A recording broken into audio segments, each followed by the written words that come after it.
Hi, everybody. Welcome to the finale of Pulse. Oh, I'm so excited for this. I've been writing and waiting, and it's gotten very intense. We are going to get everything out of the way quickly and get this show on the road as fast as we can. So, quick introductions first. Obviously, hi, I'm Dennis. I run the OKSDM YouTube channel, which you're on right now. If you're here, you already know what I do, so we'll skip over the rest of this stuff. What about you, Alex? What do you do?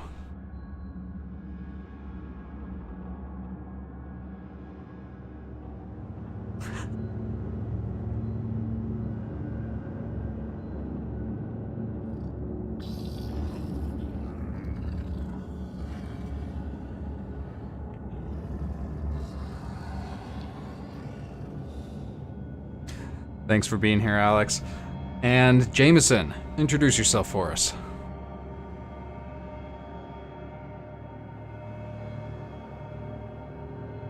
All right.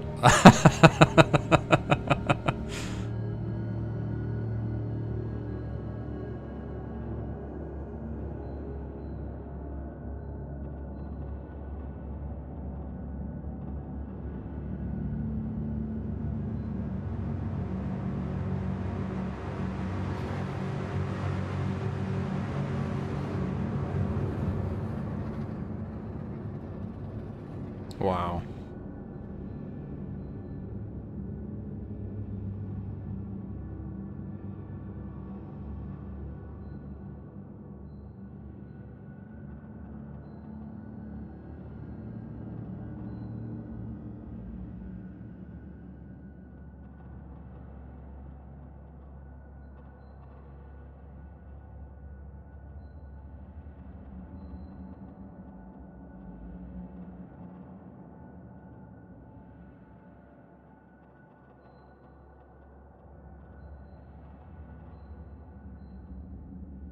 Looking at something.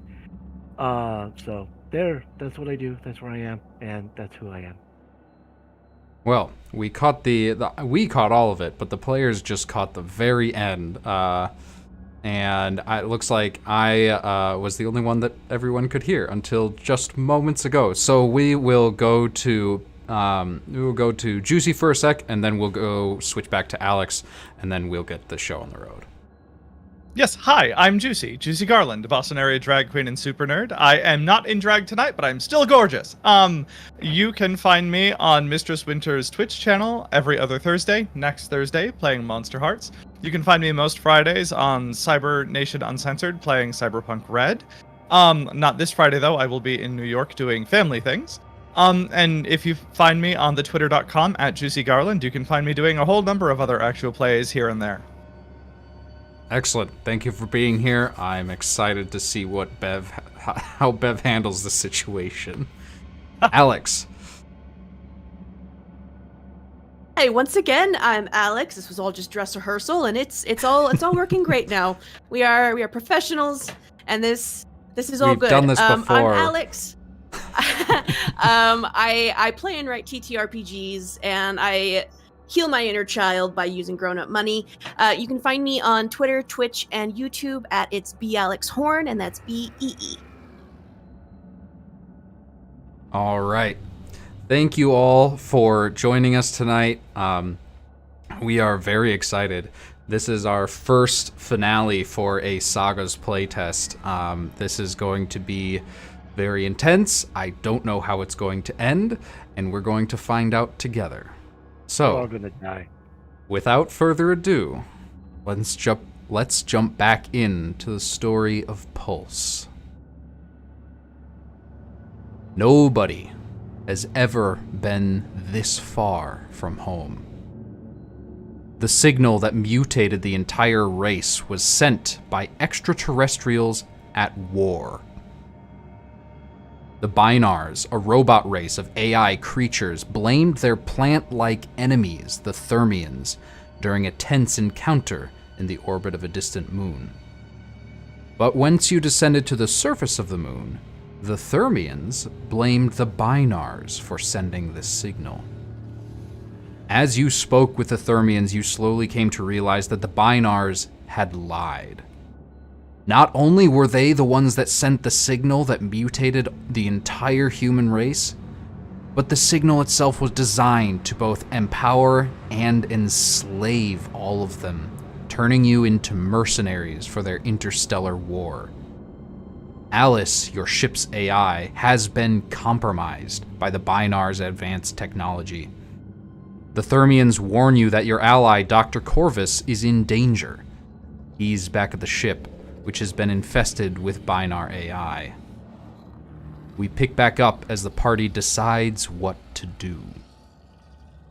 This clearing on the surface of the moon is protected by a red-leaved willow tree.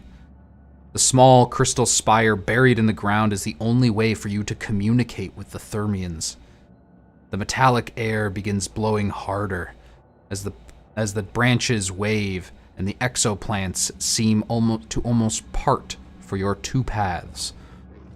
One back to the ship, and one following the Thermians to their stronghold. Do you try to save your friend and your ship, or do you try to save yourselves? The Thermian you've been speaking with begins talking quickly, its thorny, vine-like hair quivering in fear as a large Binar cruiser enters the atmosphere above. We are not safe here. We need to get back. Your ship is a lost cause. Help us, and we can get you back home if that's what you want. Once we leave this crystal, we won't be able to communicate with you. So you need to decide now, and you need to decide fast. The Binars cannot be allowed to learn we are here. What are you doing? Are you coming with? You can get us back home, you promise. I have a question. Go ahead. Is there a way to adapt the technology for the crystal communication with the Thermians to my metallic body? None that you're aware of. Maybe if you had built the body, but you are just using it. No, I understand that, but we have a moderately technically minded scientist who may or may not be able to figure it out. And I used to have an access to a sophisticated AI to be able to ask them, but I can't do that now. I'm going to say you would know that there's no chance that could happen because this is an alien technology and it took you guys like half an hour to realize that it was technology in the first place. There's no way you're going to be able to understand this in time. Right, so not even taking a part of the crystal and taking it with us is going to resolve that issue. Okay. You could bring that up and ask, for sure. I'm going to. Because I know we have a communications issue, because once we leave this place, we won't be able to communicate with them. What are you going to decide? Are you coming with us? So, if we take some of this crystal, will we still be able to talk? But no, you can't break this. Not with the tools we have. How heavy is it? This is just the tip of an entire structure underground. So how are we supposed to communicate after we leave this place? There's more of these at our stronghold. But while we're on our way there, we won't be able to talk. We can mime and signal, but no verbal communication. Okay, I got the sense we don't have a lot of time here. You can get us home? I can't promise anything. I'm not a scientist. I don't know what materials we have available, but we're certainly a better chance than your own ship. Oh, Christ. Okay. Lead the way. Jesus. You just I don't know what your culture is like, but usually we don't leave our fallen or our friends behind. And as he says this, he's going to he starts like picking up the bodies of the two that you had killed earlier. Alright, so I'm just gonna pull my guns and start walking back towards the ship. You guys do what you want. I can't leave the ship behind. If you're capable, follow along behind in the ship. You can probably track us with the suits, right? I'm sure that I'll be able to figure something out once I eliminate Alice. Okay. Because we got a comrade on the ship, and Yeah. they're not aware of the threat, and so we either gonna have to deal with that, or we're gonna have to deal with taking a chance on an alien race that may or may not be able to get us home. Yeah, no, I understand. Take care of that. And do whatever you can to not lead them to us if you're gonna come find us after, okay? I will do what I do best. Alright. A dull roar echoes and begins at a low point, but increases in volume as the Binar cruiser descends and is about to land nearby. Like Well, within I a know few I'm miles. capable of running, so I'm going to start running because I don't have to worry about, getting tired. The cast iron kid in his mechanical body begins sprinting back to the ship. Okay. So are you two coming with us then? I guess so. Lead the way, Portabella.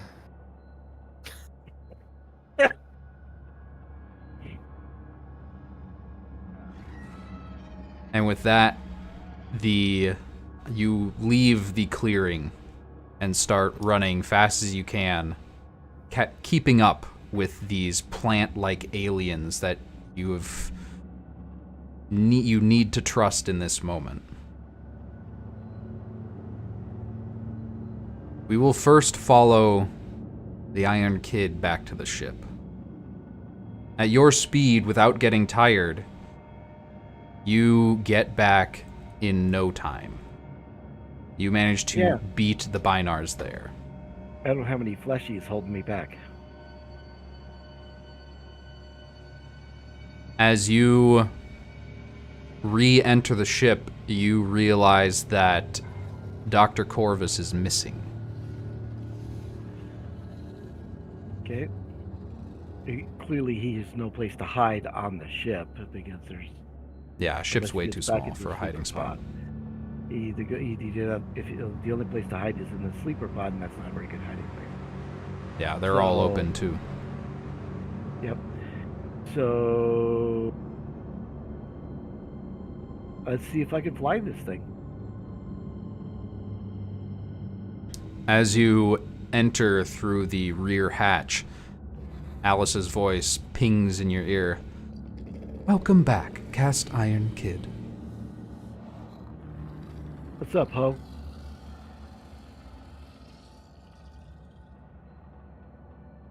We've been eagerly awaiting your arrival. Where Who's this? are your companions, Dr. Hortensia Cultures and Bev Sharp Dickinson?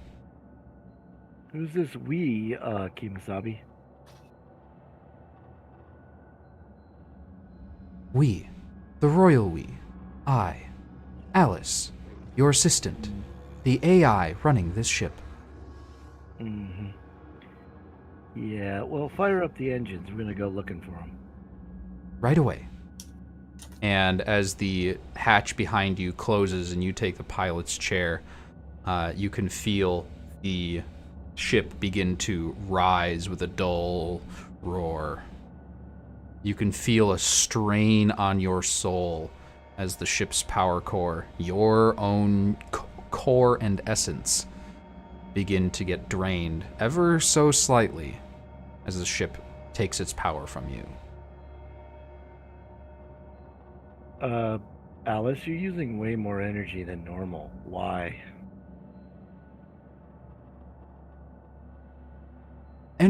More energy is required when the ship is within an atmosphere or within a gravitational pull of a planet. Floating through the vacuum of space, very little is necessary.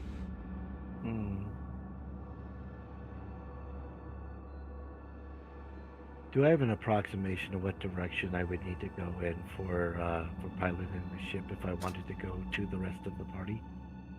Make a check. Standard. D10. I think so. Okay. 3. With a 3, yeah, you've traveled that path twice now, so you have a pretty good approximation of at least how to get back to the clearing. Okay.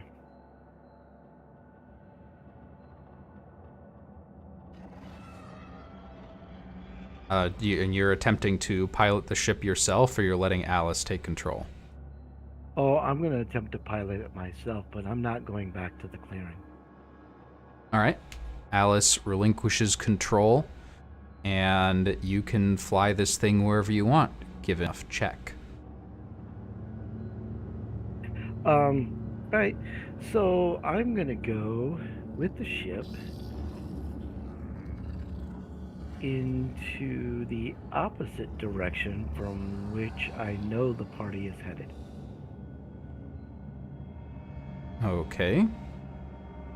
As you steer the ship away from the clearing, the display blinks twice, and then a heads-up display appears, and it shows you the topography of the alien planet and 2 blinking lights. Okay. Iron Kid, this is the wrong way. The suits are the other direction. Yeah, they're not wearing their suits right now. They left them behind. I know where they are. That is concerning. The suits are moving. Well, maybe somebody picked them up. Oh, I know where they are. I'm going to where they are. Roll a check to deceive your AI pilot. Okay. Let's see here. I get a D6 for that because I'm a charmer.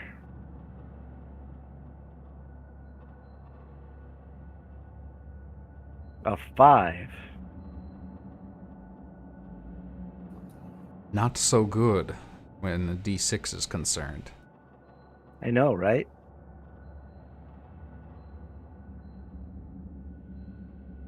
The ship continues flying in the opposite direction for about a minute before Alice pipes up again. Iron Kid, are you quite certain this is the correct direction? When you departed, you went the opposite way. Yep, certain. Quite certain. Fire up the engines to full thrust, please. I'm afraid I can't do that. Why not? If I'm a duly appointed crewman of the ship and you're beholden to me, you should be able to do everything I ask you to do. Firing up the thrusters to full power would incinerate the vegetation below, releasing unknown gases. Okay. And take us into orbit. Technical issues. Yes. There we go. We're back. Just had to wait a second. So the ship slowly begins to rise. And then suddenly you hear a grating, screeching sound in your ear. Metallic and electronic. And the ship's ascent slows to a stop, and it just hovers there.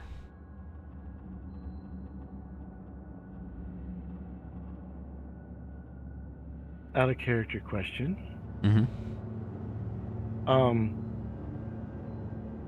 Is there a reset device on board the ship that I know of? Yes. But it involves interacting with the ship's power core. Oh, good thing I'm familiar with it. Mm-hmm. Alright, so since the ship is halted at its current position and will not move, I'm going to go back to wherever the power core is, and I'm going to reset the Alice AI. As you open the compartment in which your soul is kept, you can see that your soul itself, a pulsing orb of purple light with rings of metal and lights this vastly superior technology to anything you've seen before, spinning quickly around this energy source that is also you and your mind. You can see all sorts of buttons and levers on panels on either side of this thing. And you can see it's like a port that you plug something into that says reset. And you would know that your suit has the capabilities. Your suit is the thing that needs to be plugged into it. Okay. So let's do that. Is there a big red candy-like button? Nope, just the plug. I was hoping for a candy-like button. All right, I plug in. As your finger flips open and you stick it into the slot, the lights on your suit go entirely dark. Of course. You are blind, deaf, you cannot see, hear, touch, smell. None of it. Yep, I got it. There's just a void of nothingness. And a pinprick of light appears in the distance, rushing towards you quickly. Okay. The scene switches back to Dr. Cultures and Bev, who have been running for quite a while now. I'm going to need both of you to make a check to run a long distance without getting too winded. I think that's not terrible for Bev. Oh With her no. intense military conditioning. Means You get can it. you also have the chance to help each other or use effort to give yourself another die if you can. I rolled a 1. Oh, amazing. I rolled a 9, but you have to spend the effort before the roll, right? That is correct. In order to. Oh yeah. No, I got a 9. My little mantis legs and scientist body is not meant for physical exertion. Yeah, and I would say that Bev would offer help, but she specifically has a struggle of lack of empathy. Actually, you know what? Can I roll lack of empathy to see if I have enough self-awareness to try to like encourage the doctor? Yep, but it's Onward? going to be a pretty difficult check. Yeah. I'll roll this d12 and see how it goes. 8. Nope. Nope, You are the Bev- only thing on your mind. Yeah, that conditioning has her laser targeted in front of her, and Bev doesn't even think to turn around and look at the poor doctor behind. Dr. Cultures, you can feel your insides beginning to burn from the exertion that you're putting into this running. And you are having a lot of difficulty keeping up. And one of the Thermians turns around and makes a strange noise at you, sort of a whirring.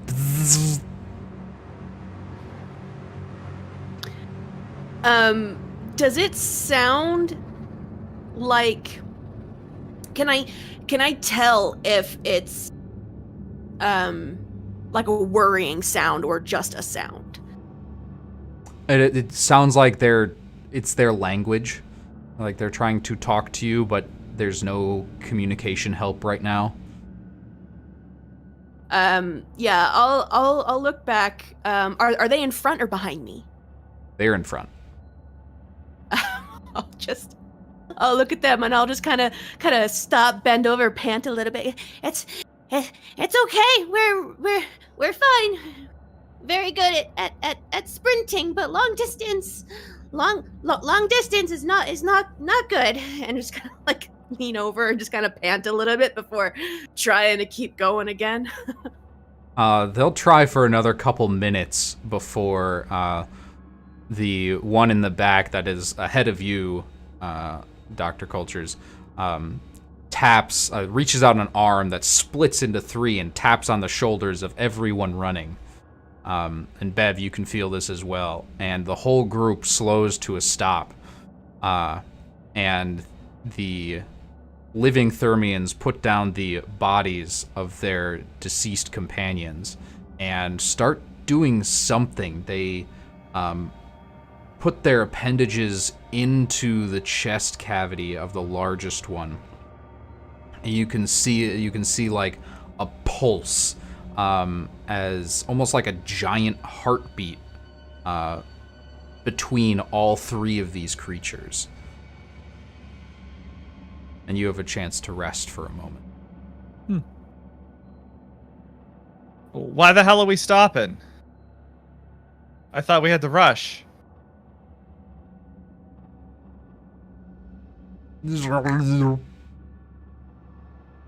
Oh, yeah, we can't talk. What?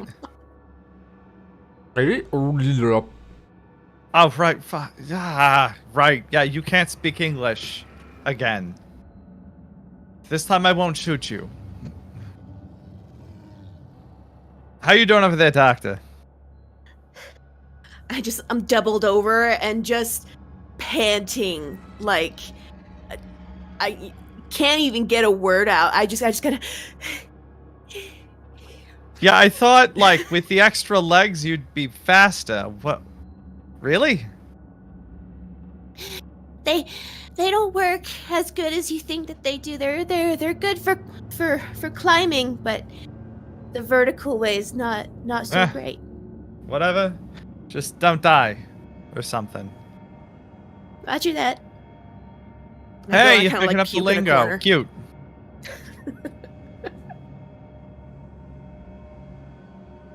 You rest for a couple more minutes, and the after only a couple minutes, the large, mostly humanoid body twitches, and the hand that had turned into this axe transforms back into just like a single thick vine, and it slowly gets up onto its 2 feet. You can hear crackling like branches snapping inside its body as it does. It sort of rubs the mushroom helmet on its head, and slowly that helmet regrows and reforms into its former glory. Huh. He must be very popular. It's Mealorp. I remember Mealorp. This is the one that you Mealorp. killed. Mealorp. Yes. Hi, Mealorp. I go over and just kind of like try and like shake his hand and introduce myself as best as I can, using the stereotypical cross communication thing of talking really loud and really slow. Should we get going? It's like grabbing its hand. This vine is like grabbing an empty fire hose. It's very heavy and very limp. Milorp. And the hand that you're grabbing wraps around you twice and lifts you up onto its shoulders. Adorable. It's like going to a carnival with your daddy. I don't know what that is. I've never been to a carnival. Whoa! As I get like on top of this thing and I can't really keep balance. Immediately as once you're situated in place, smaller vines sprout from its back and wrap around your legs to keep you there. And then the Thermians start talking to each other again. Back. Milorp. And they all at once glance at you, Bev, and they nod, and they start running. And their running looks strange. They're like the smaller ones that are running along aren't bipedal, so it's like they almost run like horses. But the one that is bipedal with Dr. Cultures on its back is almost running in this like T pose, just almost like bouncing along. In my head, it's somewhere between like a T-pose run and like a Naruto run. Yeah, it's a T-pose, but bent over. Perfect. Yeah, and Bev will keep right up as best she can. And in the distance now, you can see as the trees part, you can see a mutated conglomeration of bright green and red mushrooms, almost like a weird, messed up Christmas tree. Huh. And it seems like that's where they're intending to go. You can see dots. You can't make out what exactly they are, but they're flying around the tops of this cluster of vegetation. And we'll switch back to the Iron Kid. Bum, bum, bum. In the light of the speck that is approaching you, you can see yourself, not as your metallic body, but as your original form, the one that is still imprisoned back on Earth. Can you describe what that looks like for us? Clint Eastwood, in the Man with No Name series. This old, grizzled, Well, it's younger than Clint Eastwood was in his 20s back. getting on in, okay, a young, muscular, but still grizzled, harsh, tough-looking cowboy, with that classic brimmed hat, holster at your side that is currently empty, a thin shirt, and a bolo tie. And you watch as your soul zooms up towards you. You can see all around it, now spreading out like a plague,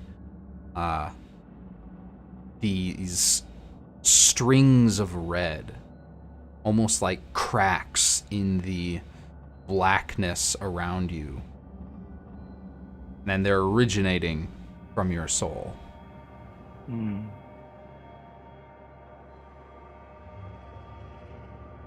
Well, I should know myself. As the What's up, soul you no good zooms up to varmint? you, it stops about a foot from your chest. And you can see inside it there are these other smaller red dots moving around and changing it. I try to grab one. You reach inside, and your soul expands immediately. It's like you dove inside it and shrunk down like Ant-Man. Cool. And as you land in front, you can see this large now red orb with technological lights flashing on it and little bits of electricity shooting out into the purple haze that is your own soul. And it stops, and it turns slightly and moves up towards you.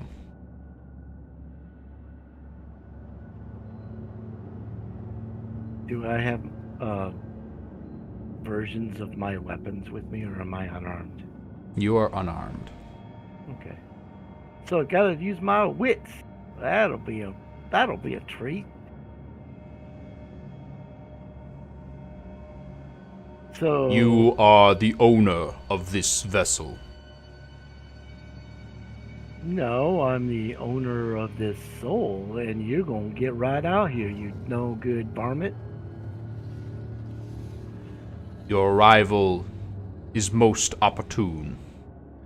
We have use for a control panel. Yeah, fortunately, I'm already using it, so you can vacate right now. You will assist us. Nah, I don't think I will. Resistance is not advised. Yeah, but I was never really good about cooperating either. So Very let's well. just call it a draw, and you guys just vamoose. 2 more detach from the haze around you and fully surround you.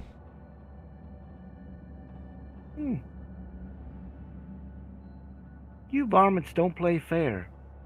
Good thing I'm from a planet of people who don't play fair. Obey or be changed. Let me think about that. Have you paid any bit of attention to what I just told you?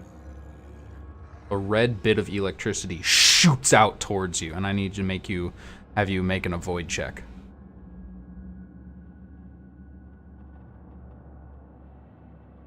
Six. It hits you square in the chest and courses through all of your limbs, and you find yourself frozen in place. Excruciating pain racks your entire body. And you can feel it begin to ebb and fade. And I need to have you make a check against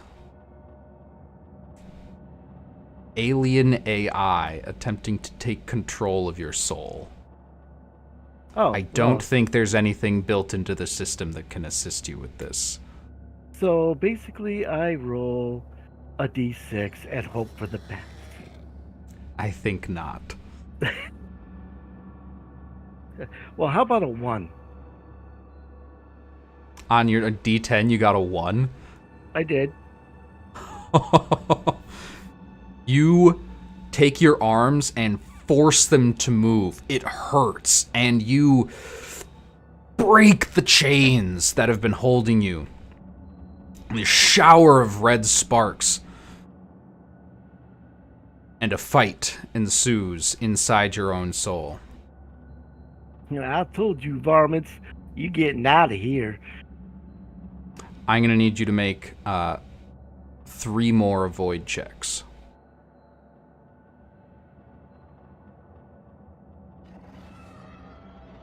It looks like I'm getting hit once. I had a 10, a 4, and a 1.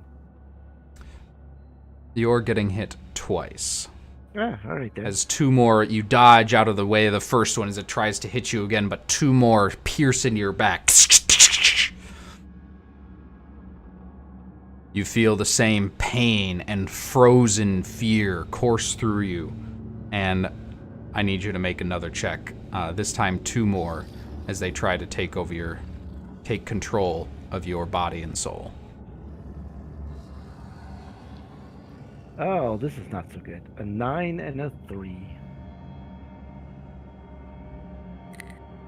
One of them continues to cause you pain, but the other begins to ebb and fade. The painful one detaches willingly, and you feel calm, at peace, and you understand now why the Binars are fighting.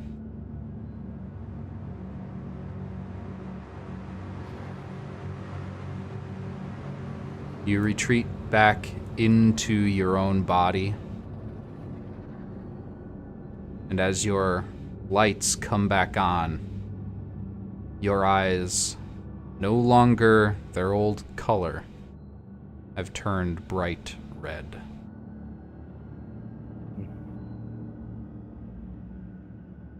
And we'll switch back to Dr. Cultures and Bev. Running as fast as you can through these woods, bouncing along on this Naruto T-pose giant. You come to the... you are getting very, very close now to the stronghold. And you can hear the sound of Pulse, your ship, above you. And you look up and you can see it spin and land slowly in your path. The large Thermian drops you, Dr. Cultures, and the rest of them scatter into the vegetation.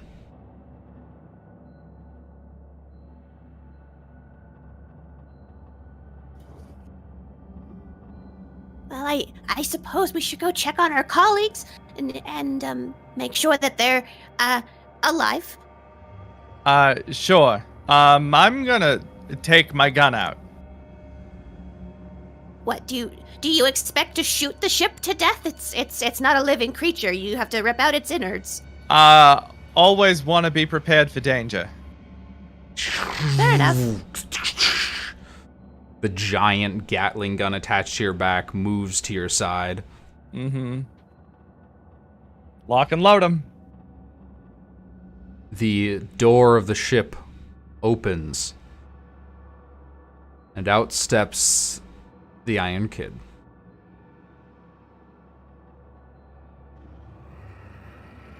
So, were you successful? Did you find Dr. Corvus?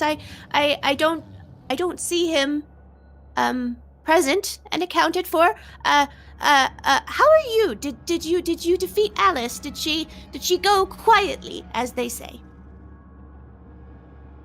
Yeah, what happened with the ship?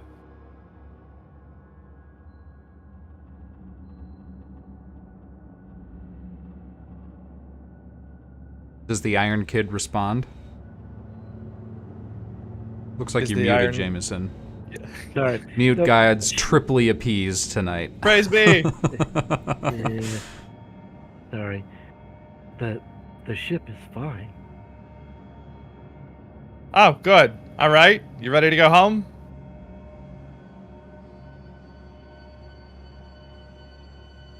Should we perhaps send a message? Perhaps some sort of signal ourselves. Send it home, to our colleagues, to the government, letting them know of this impending threat with the Binars and the Thermians. Let them know, just in case something happens to us on our way home. Let's say the ship explodes for some reason and we can't get our signal home. Perhaps we could figure out how the Binars sent the signal and we could send it ourselves. Does that make sense? Am I speaking correctly? I have no clue. Yes, we should send a signal. That seems like it would be a good idea.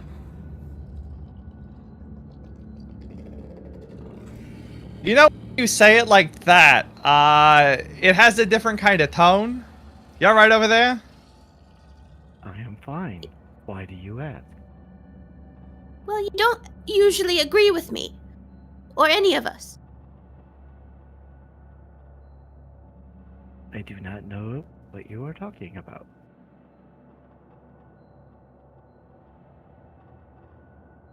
Can I make a check to see?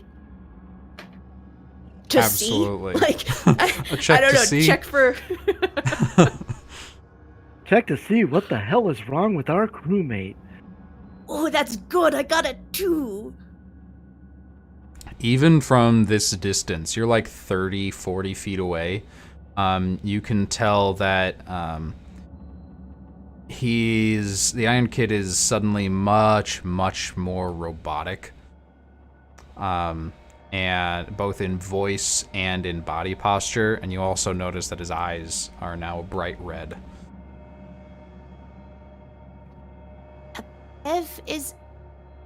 Yeah. Do you remember in the user manual that we were all supposed to read before getting onto the ship, do you remember a section in the manual about the Iron Kid turning red?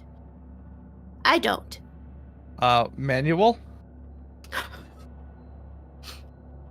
Yes, it was 4,000 pages. It's about this big, and we were supposed to... There was a test. We took a test at the end. That's a... sure, I remember. Yeah. Definitely took that test. Yeah. Yeah, his eyes are a different color. I don't know what you're talking about with the test, but... They were blue? Green? I don't know. They were not red. See, this is why I brought out the gun. You always bring out the gun. This is why I do what I do. Perhaps we could,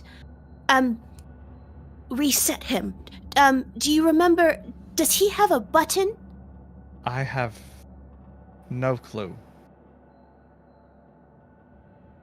And I'll look over at the kid and say, excuse me, friend, who is obviously our friend. Do you have a user manual on the ship that we could look at, perhaps? There are all kinds of things on the ship that you can look at. Yeah, that's creepy, right? I am reading this right. That's creepy.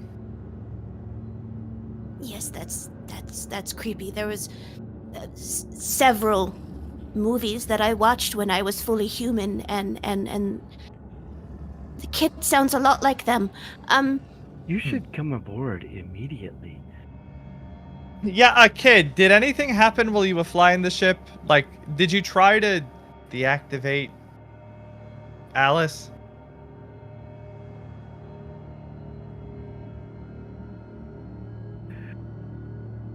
Nothing untoward happened on the ship. Please come aboard. We are waiting for you. We? Who's we?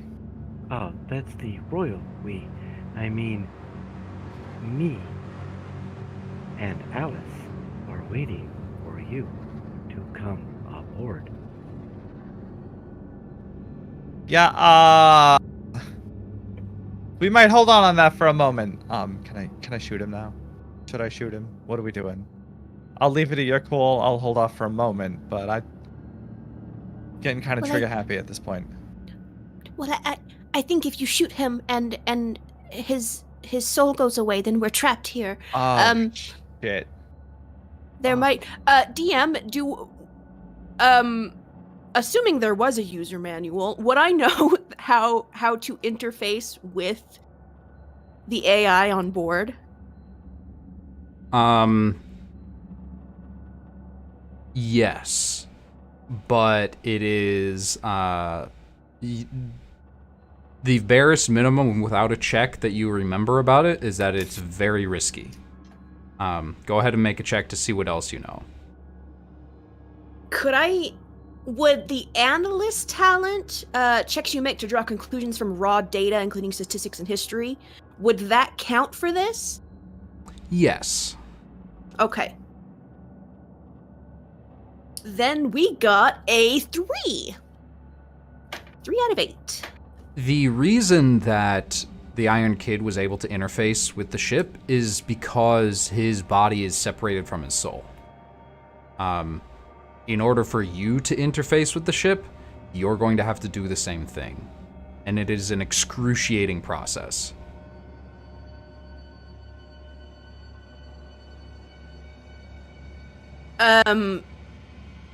Is there, would I know if the kid has a reset? Like, because we know that he is a convicted criminal in a body. There must have been some sort of failsafe in case he ever went berserk.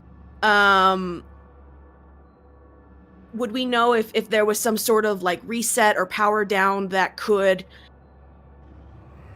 kill the robot and bring back just the soul?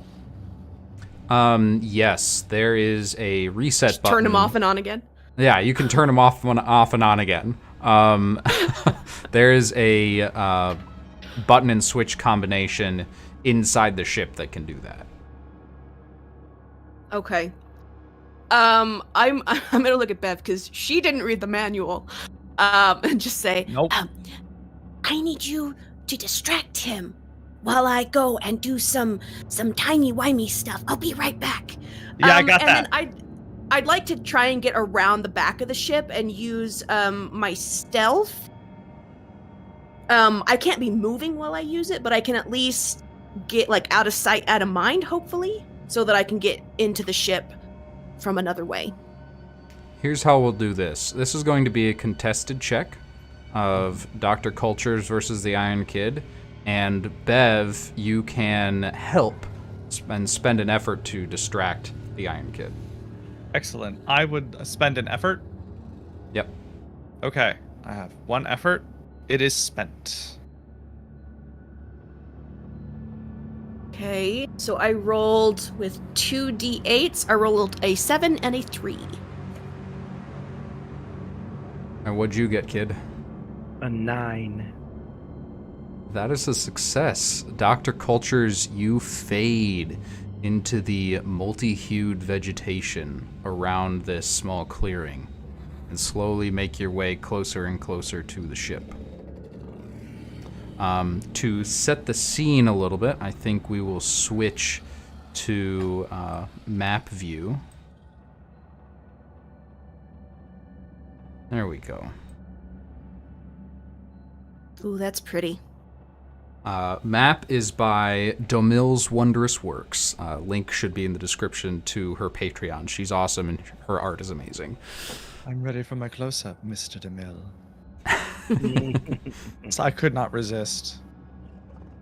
I did edit it a little bit with like weird colors to make it alien, but it looks even better in its original state. So, Dr. Cultures, you are going to start sneaking along this slight river this direction. You're going to have to pass within close range of the Iron Kid, but the ship. Let's draw the ship real quick. The ship is back here.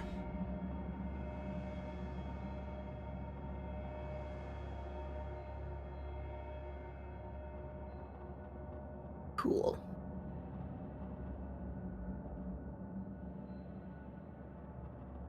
And as you're walking around, you can actually see a binar. A single binar.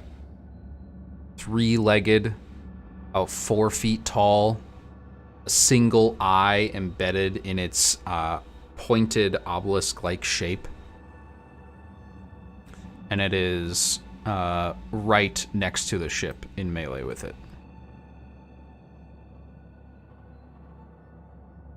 It has this strange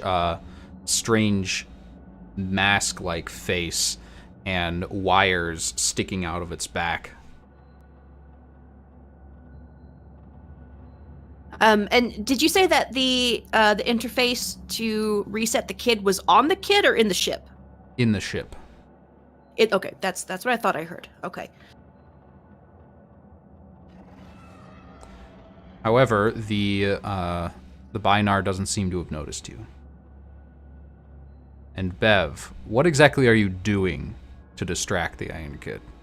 Yeah, so now that a Binar has arrived, I'll probably change tact. But what I have been doing has been basically using suppressing fire to avoid shooting the Iron Kid directly so I don't hurt him.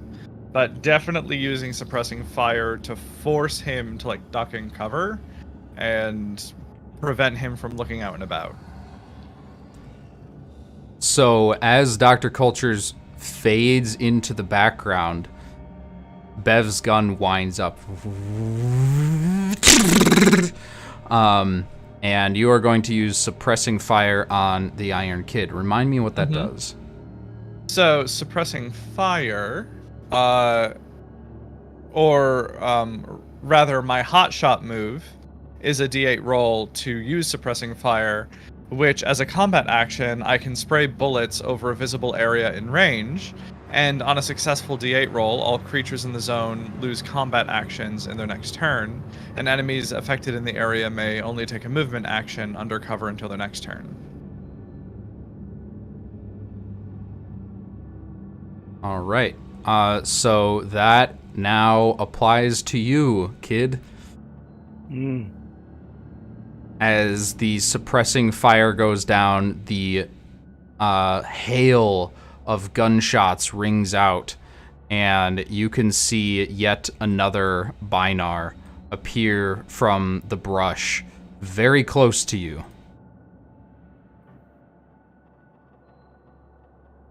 If I could smile, I would. And as the Iron Kid takes some cover very quick, the gunshots go off, And the Binar's eyes wind up as they prepare their own weapons. And that is where we are going to take our break for tonight, and we are going to be entering combat and rolling reaction to get our turn order when we come back. Don't go anywhere. We will catch you up on the action in about 10-15 minutes. We'll be right back.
Hey everybody, welcome back, and welcome back to our combat of the evening as the Iron Kid has been turned, and it's some PvP with enemies abound.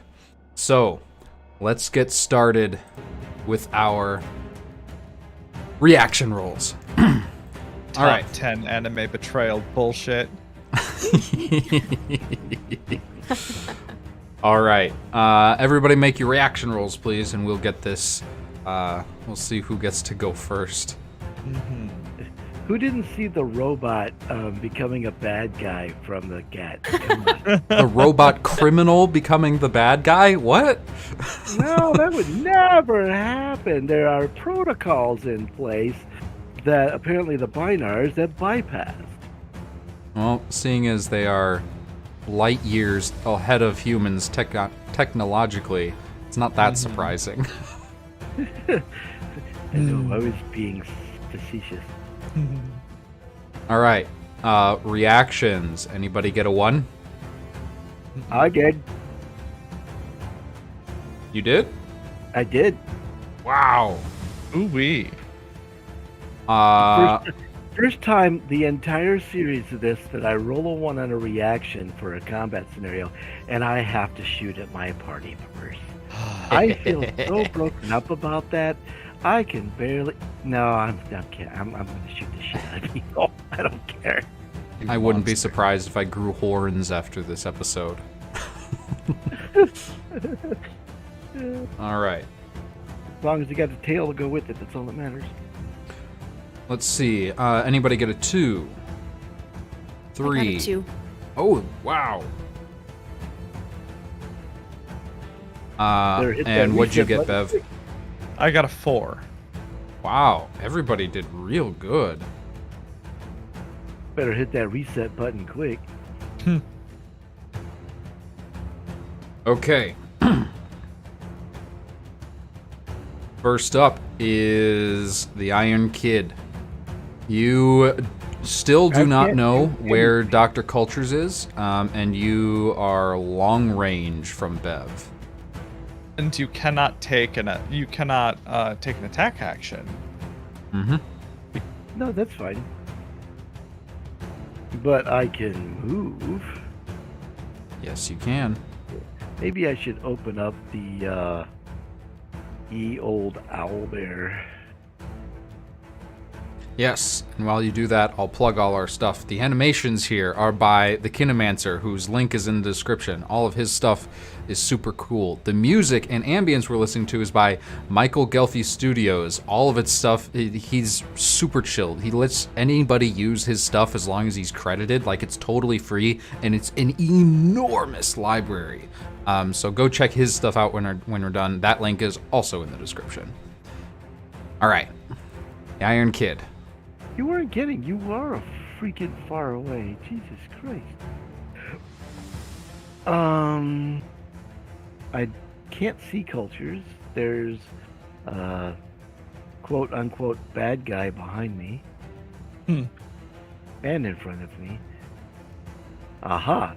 So, only logical thing to do. Go here. All right, and that is ready, both gun. your movement and your action. Yeah, So because that's I your can't- turn. I can't shoot nothing, so I'm just gonna ready my guns.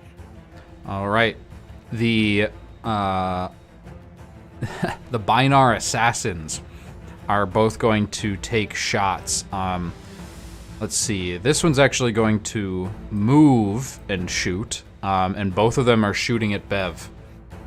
So Bev, I Oh, need no. you to make 2 avoid checks, please. Yeah, okay. So first one.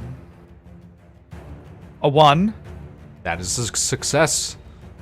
and a 5.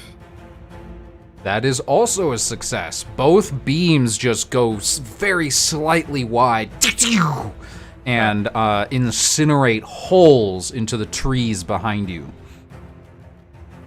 Excellent. All right, next up is the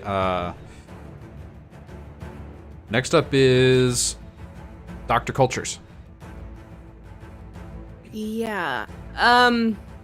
Can I still be sneaky through this guy down here? Can I still be sneaky?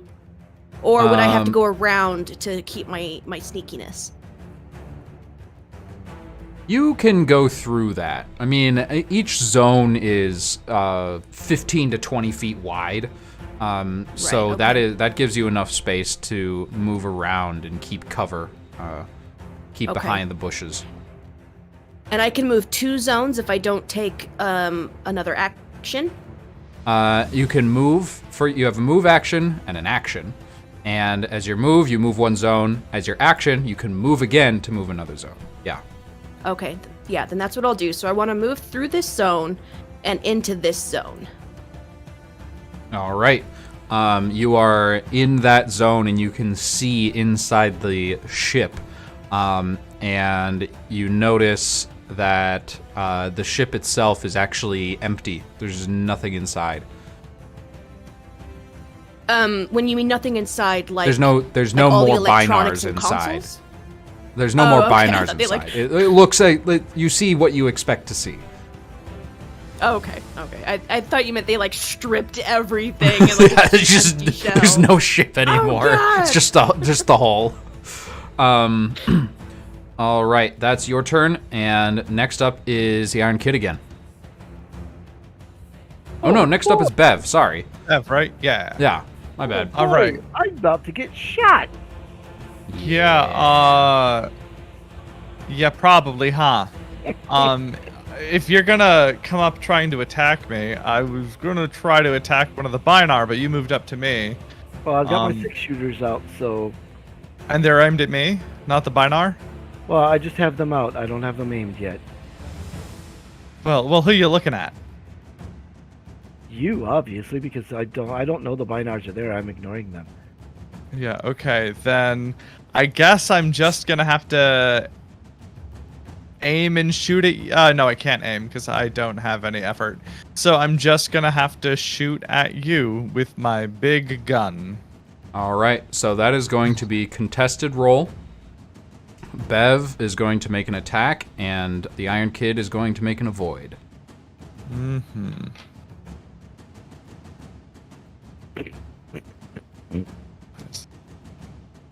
No, I'm not. I rolled a 7.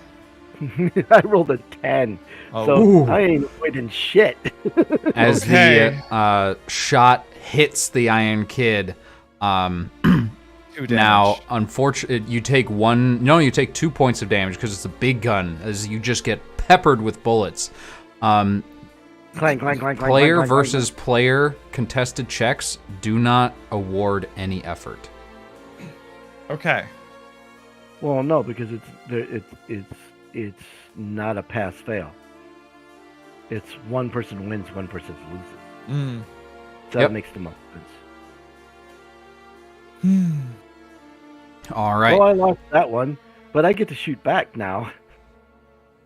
Unless Bev moves, Oh, which you Bev can could at this move. point because you didn't aim. That's right. I did not aim. So Bev is going to move here. Moving slowly back into the dark underbrush, keeping the big gun trained and firing at the Iron Kid. Now it's the Iron Kid's turn. Pistols can't reach that far, can they? Pistols are close range, I believe, which means 1 zone. Alright, then I'll switch to my long iron. I'm okay with All right, that. you switch to a new gun, which we have not seen before. You want to describe that for us as you take it out? Oh, we've seen it before. I just haven't described it. It's just a rifle version of my pistols.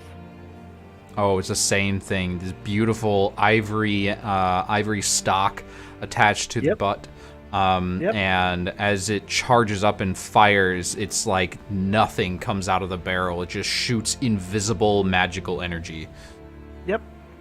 Does the same thing. And let's see here. I did not move. Another contested check then. Yep. Hold on. Can Can I spend effort to aim on that one, or is that do I have to have the talent for that? You have to have the talent aim in order to do that. Okay. Then I will just spend the effort to add another die. Wow, burning all 3 effort to add 1 more die. Well, remember, I am currently evil, so... Yep. All right. Iron Kid makes an attack roll with 2 dice, and Bev a void check. Yep. Wow. That was a brilliant use of my effort. I swear. I think I got Abby's curse. I swear to Christ. I rolled a 6. Well, I rolled a 5 on both dice, so I think I hit you. I think you did. 1 point. God damn! I'm down to 2. Whoa. Well, that's okay. I'm down to 3. Another lucky hit with that Gatling gun, and I'm toast. And that's it. And now it is the assassins' turns. I need Bev to make 2 more avoid checks. They have Holding no back idea. 3 enemies as shots get fired in all directions. As Dr. Coulters just All looks right. around a little more. 6 and then 3. Both of those are successes. Again, the assassin's laser bolts just miss completely. One of them actually deflects off of the armor on your shoulder. Apparently, whoever made that knew what they were doing. Oh, thank heavens. Beth could avoid binars all day long, but the Iron Kid, she's like, bam, ow! All right, Dr. Cultures, you are in the Pulse ship, and you can hear Alice in your head. Welcome back, Doctor. I want to completely ignore her and just make a beeline for the on-off switch for the kid, and I just want to just kind of do a nice little flippity flip to that switch. You go directly to the switch. You remember which one it was from the manual. You grab the switch and you just click, click. And Iron Kid, suddenly you are again in that deep black void of nothing. Oh, And that is how you will spend the next turn. Bev, you can see the Iron Kid's body just powered out. She'll just nod to herself and realign her gun at the Binar creature. Dr. the Cultures, you other still side. have your move. Do you want to use it? There's only one way in or out of this ship, right? Right, 1 door.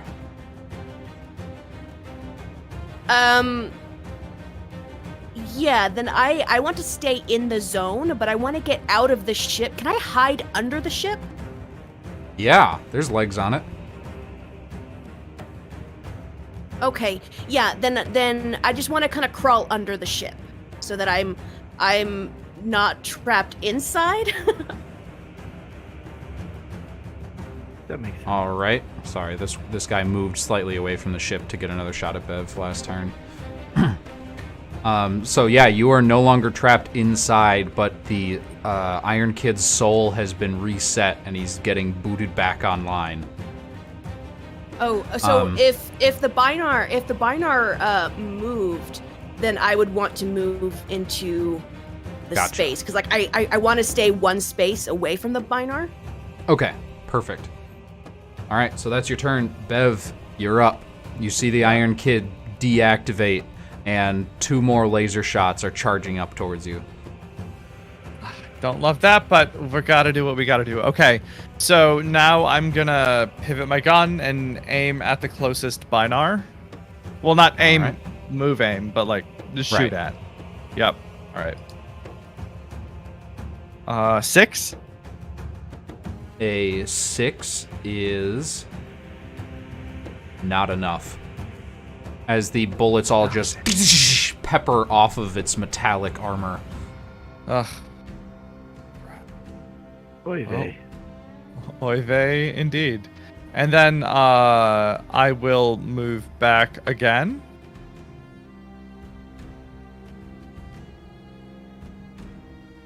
Hopefully that will help put enough distance between me and the two of them, and also lead them away from the doctor. All right. Iron Kid, your vision slowly comes back. You are yourself again. But that is all.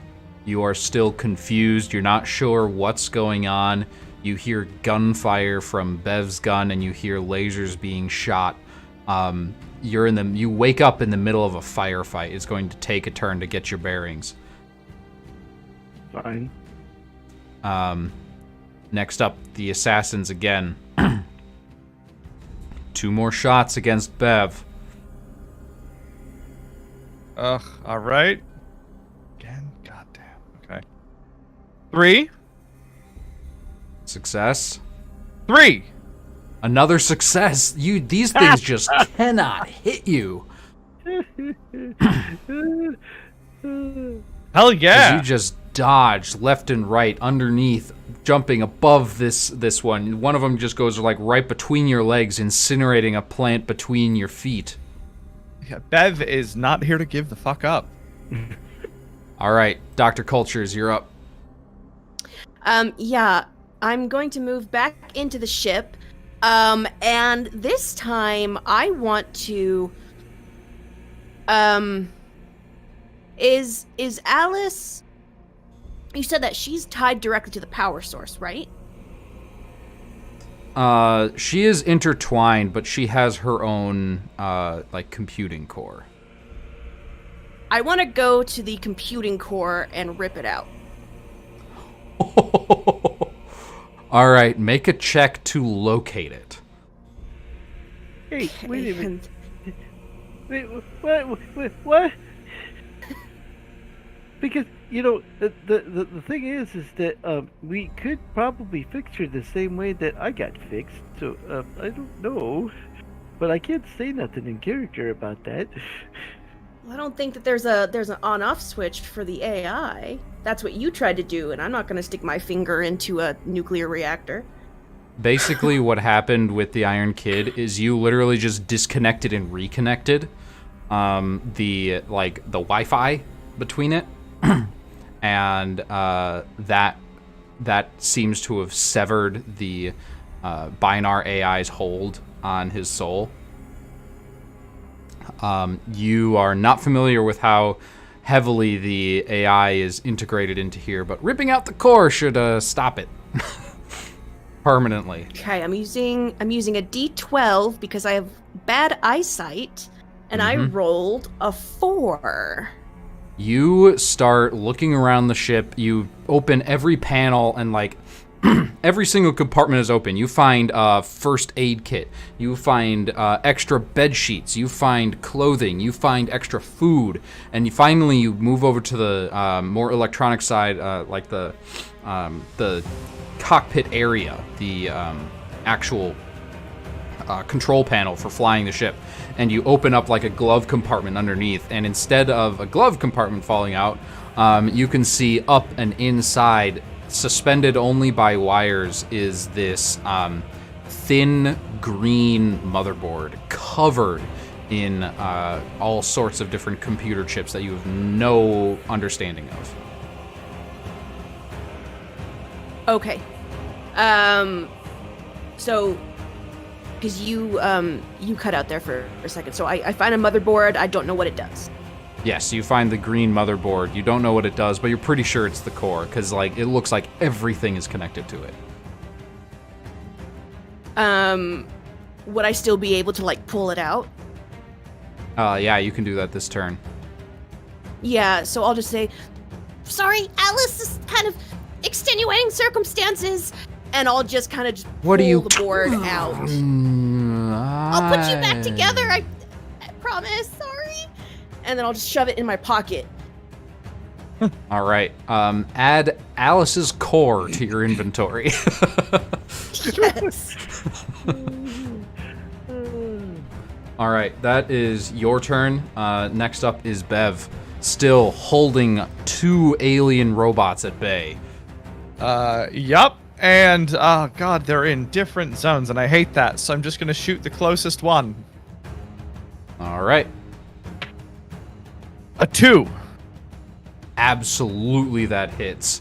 It takes on so much damage as just one of its glass eyes on its face shatters, and you can see one of its legs is now like dangling wires from it. Awesome. And I will move back 1 zone. All right. And as We're you running do, out of map, Bev. I know. as you move back 1 zone, you run into... Oh, I had already Much. moved back 1. Oh, you had already moved back 1? Okay. Yeah. And as you move back, right behind you, you can see covered in, like, this moon's version of a ghillie suit, a turtle-like mech rises out of the bushes. It looks humanoid, but it has no face. It has a long braid tinged with blue of strange technological and steel braidings and wire dangling back behind it, and it holds up 2 fists like it's taking a fighting stance. Are you a good witch or a bad witch? So, is it a robot or is it a plant people? It is a robot covered in camouflage. Oh, I hate that for me. Shit. Okay. Well, right. I'm all out of moves, so we'll see what happens next round. All right, Iron Kid, you're up. All right. So, did one of them near me drop?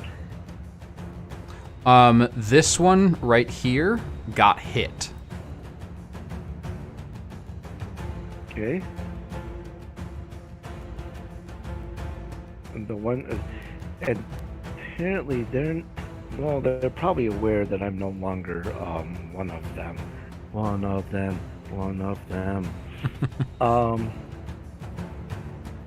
see here. You know what? Enough of this bullshit. Sling the long arm and pull the pistols, and I'm gonna blast that one into oblivion. You spin them and take your 2 shots at the damaged Binar. Yep. Because, that's what I do. Alright, I don't need that, I don't need that, and I need that, and I need that, and I need to do that. An 8 and a 2. The 8 misses, but the 2 absolutely hits. Alright. So, that is 1 damage. And with 1 damage, a shot gets fired off, and slightly invisible, you take a shot at the injured leg, and it just severs completely, and the Binar readjusts and balances on 2 legs and turns towards you. It is their turn. One of them is going to... Let's see, this one's probably going to move directly away from you. And this one is going to move in melee. Okay. I need you to make first an avoid check against the blades that shoot out of the Binar assassin's body. And then another avoid check against the long rifle laser shot that comes from the second one. Alright. The first one's a 7, second one's a 5. The 7 is a failure. You get 1 effort point back, and you lose 1 health. The 5, however, you do manage to dodge out of the way of the laser as you are pushed back by the blades cutting through your metallic body, made of something stronger than whatever was crafted into your robotic skin. Apparently, they're really poor shots, but they're really good hand-to-hand combatants. Maybe. Dr. Cultures, you're up. Is there by chance a first aid kit in this ship that I can grab and use? Not on me, but on someone else. There is indeed a medical device that you can slap onto someone in the midst of combat, designed just for that. Then I will grab it, and I will bolt as far as I can, so I can only move 2 zones. I'm trying to move as quickly, which means not stealthily, but just as quickly as I can, kind of skirting the rest of the damage or the rest of the enemies toward Bev. Can I just kind of yell out for Mealorp as well as I'm running? Mealorp, Mealorp. It's the only word that I know. All I can think of is the Edith Piaf song, "My Lord."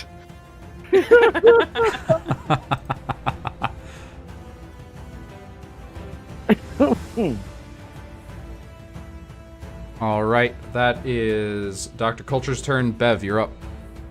Yep. I would like to throw a grenade, please. I will have 1 boom, please. Are you just rolling it at the mech's feet? Yes, that is correct. Just All right. pull a pin and chuck it.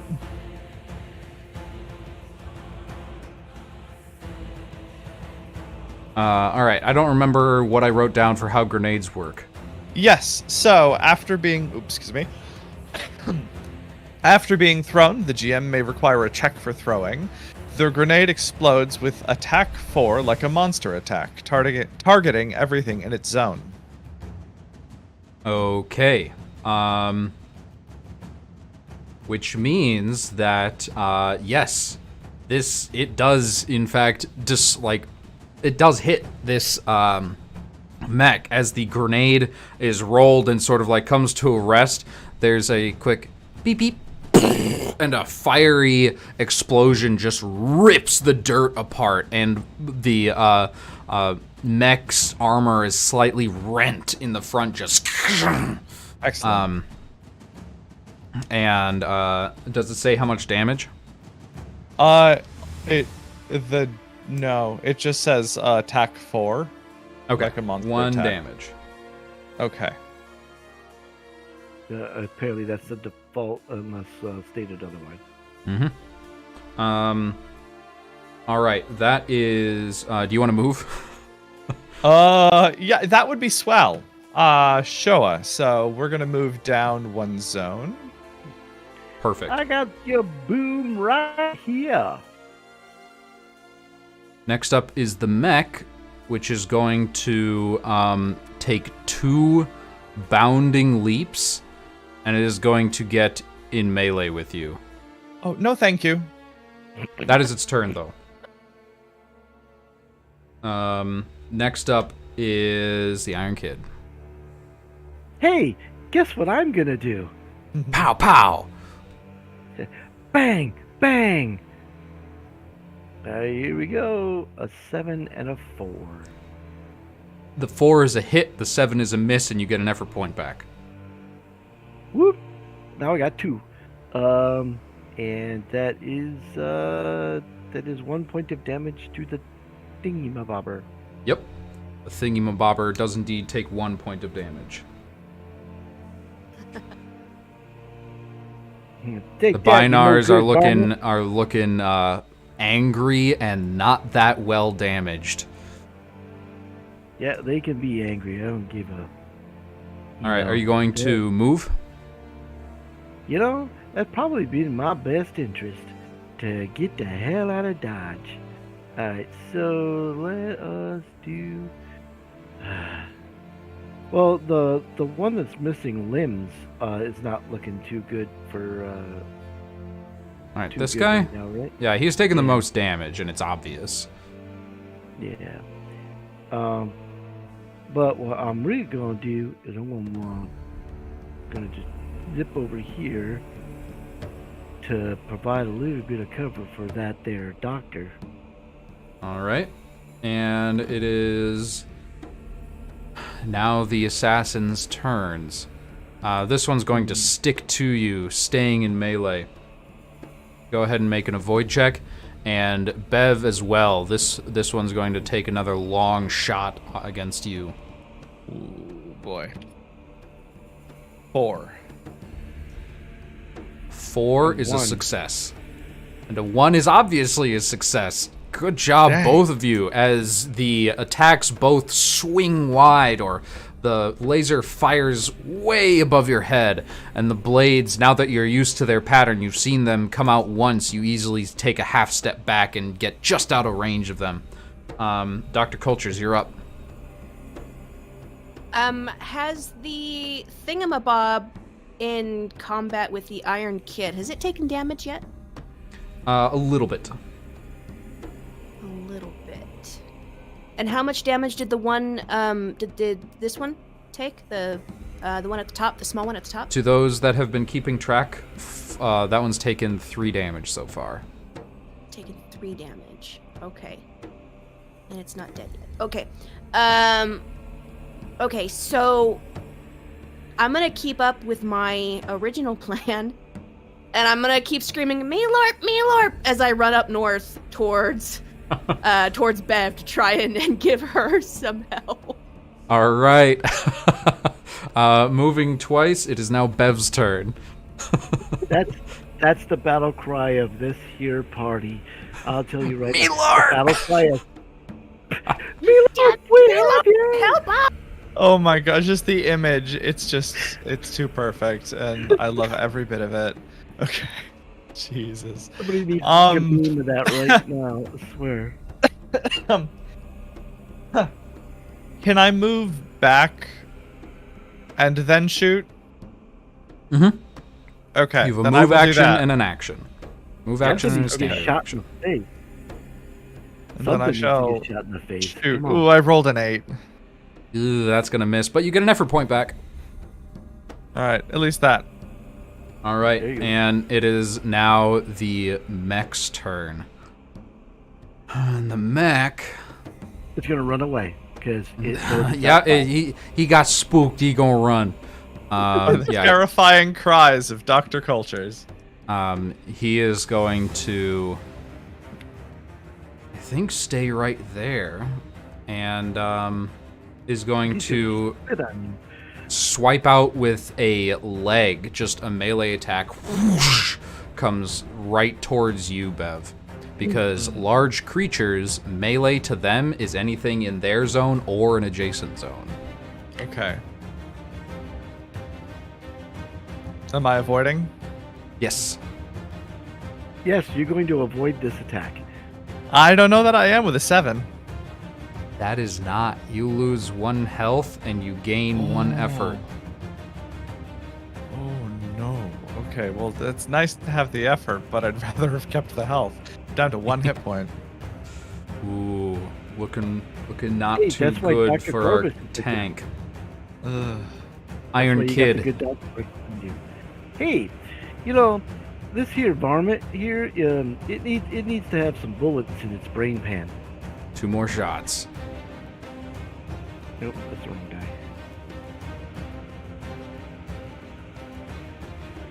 A 3 and a 4. A 3 and a 4 both hit. Get the frack away from me! 2 more pesky shots. varmint. Tew, tew. 2 more of its many red eyes just get shattered. And it takes a couple steps back from you to try to reset itself. Are you going to move? Awesome. Come get me. Come get me. Assassin's turn. Because good doctor's probably not going to be there in a minute. With Dr. Cultures no longer attempting to hide and getting to the party as fast as possible, this one that was just damaged is going to move in melee and is going to swing out its blades against you. This one that is also quite damaged is going to stay right there and take a shot against you, Iron Kid. So avoid checks from Dr. Cultures and from the Iron Kid. I got a Oh, 4. right. A 4 is a success. I got a 2. Also a success. Actually, so if I do avoid checks, if those rely on vision, should I use a D12 instead? I would argue that these don't necessarily rely on vision because these things are making noise as they approach you. Okay. Cool. Then yeah. But no. that is a good call. So silent assassins are your worst nightmare because you have to see them coming and you can't. Well, not very well anyway. You both dodge out of the way just fine, and Dr. Cultures, you're up. Yes. So I don't have any information on how the first aid kit works, but I'm assuming I have to be in the same zone as Bev to use it. Yes, we are going to be using the healing device piece of equipment. Okay. Then I'm going to just kind of move into her space, and I don't know what it looks like, but I'm assuming it's like an injector of some kind, and I'm just gonna right in the back of her neck. Give it a stim pack. I got you, Bev. Some Yeah, adrenaline. exactly. Ah, son of a bitch! Thanks, Yeah, Doctor. good. Thanks, Doctor. All right, let's double check. I don't want I to. don't know how much health that gives you. That's what I need to find out. You fully heal. You are ready to Right. go. Just That would be a incredible. full rest. No, I don't think so. She just hovers in the Healing. air. Pretty please.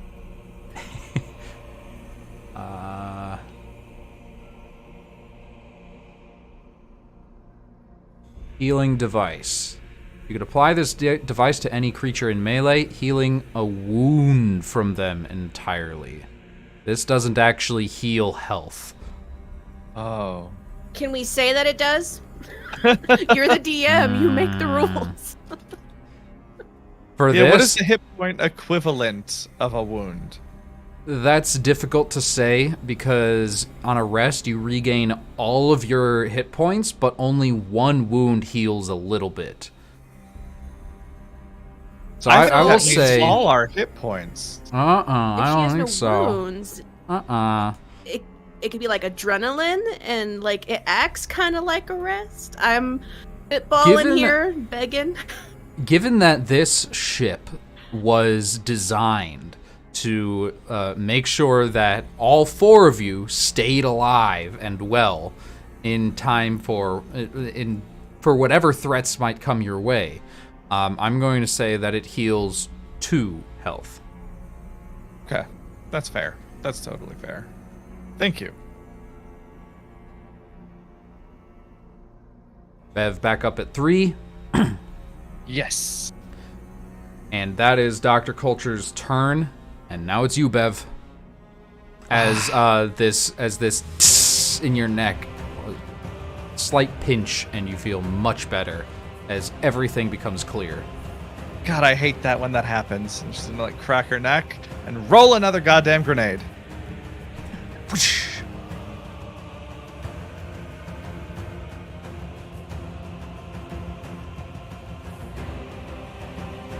Here comes the boom.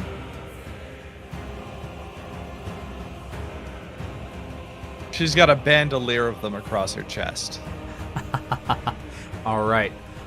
You're rolling a grenade at The big, the mech? mean, nasty thing. Yeah. And again, since these are just static numbers going against each other, grenade is going to work every time. Another explosion, small crater in the ground as another piece of armor is rent off of this giant bipedal mech. Yes, that thing that looks unmistakably similar to, but legally distinct from the Predator. No, this is more art from Rook Zero. I mean, his stuff It is fun. freaking amazing. Yeah, it's great. All right. That is. Are you gonna move? That does seem wise, doesn't it? It would. Yeah, I don't want to abandon Dr. Cultures, but I think we will back up to the kid. Okay, All so I right. have 7 health, so I haven't Well, taken you can damage like this entire time. And here we are, just sucking up the lasers and claws and blades. Doctor, get your ass back here. Nice. All right. It is the mech's turn, and Oh, it, here.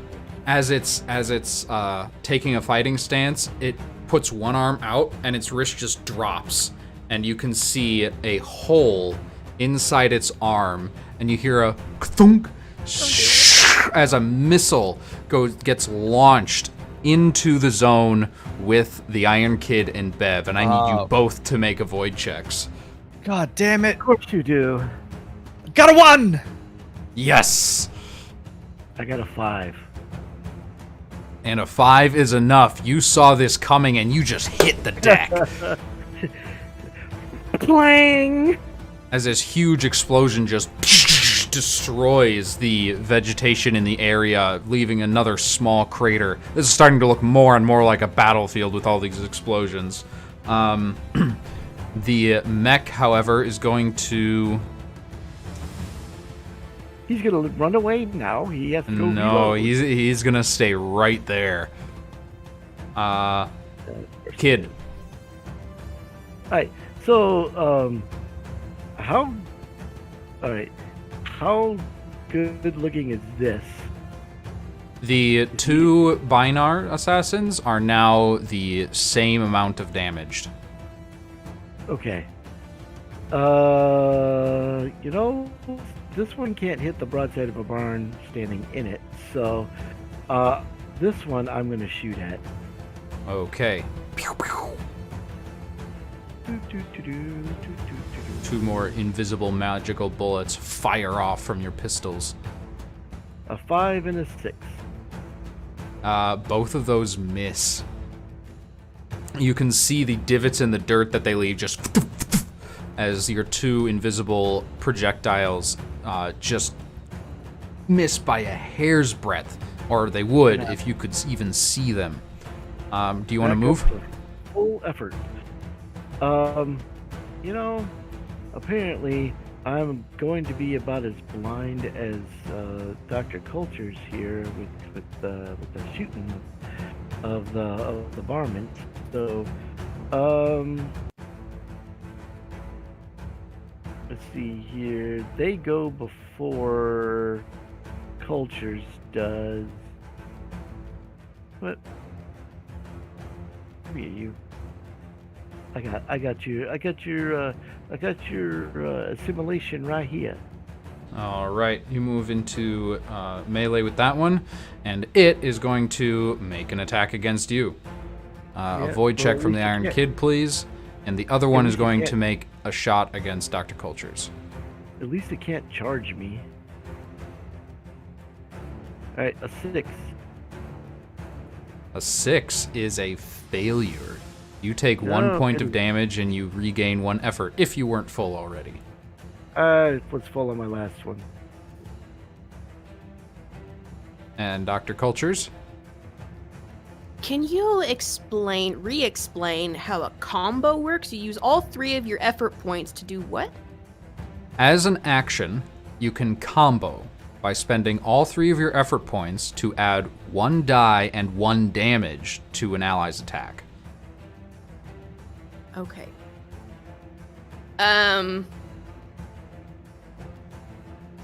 Then that is what I will do. I'm going to use all 3 of my effort points to combo. Because I think Bev goes next. To combo Bev's next attack. What does that look like? So I'm going to. So you're gonna be shadowing wanna- the battle cry and distracting. Yeah.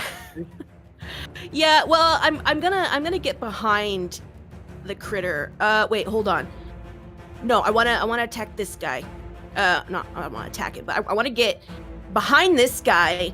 And how tall is this? This thing's like 15 feet tall. Yeah, and you Like a probably full, don't want to almost get 2 stories. and you don't want to get in the zone with it. Because that's where my bullets go.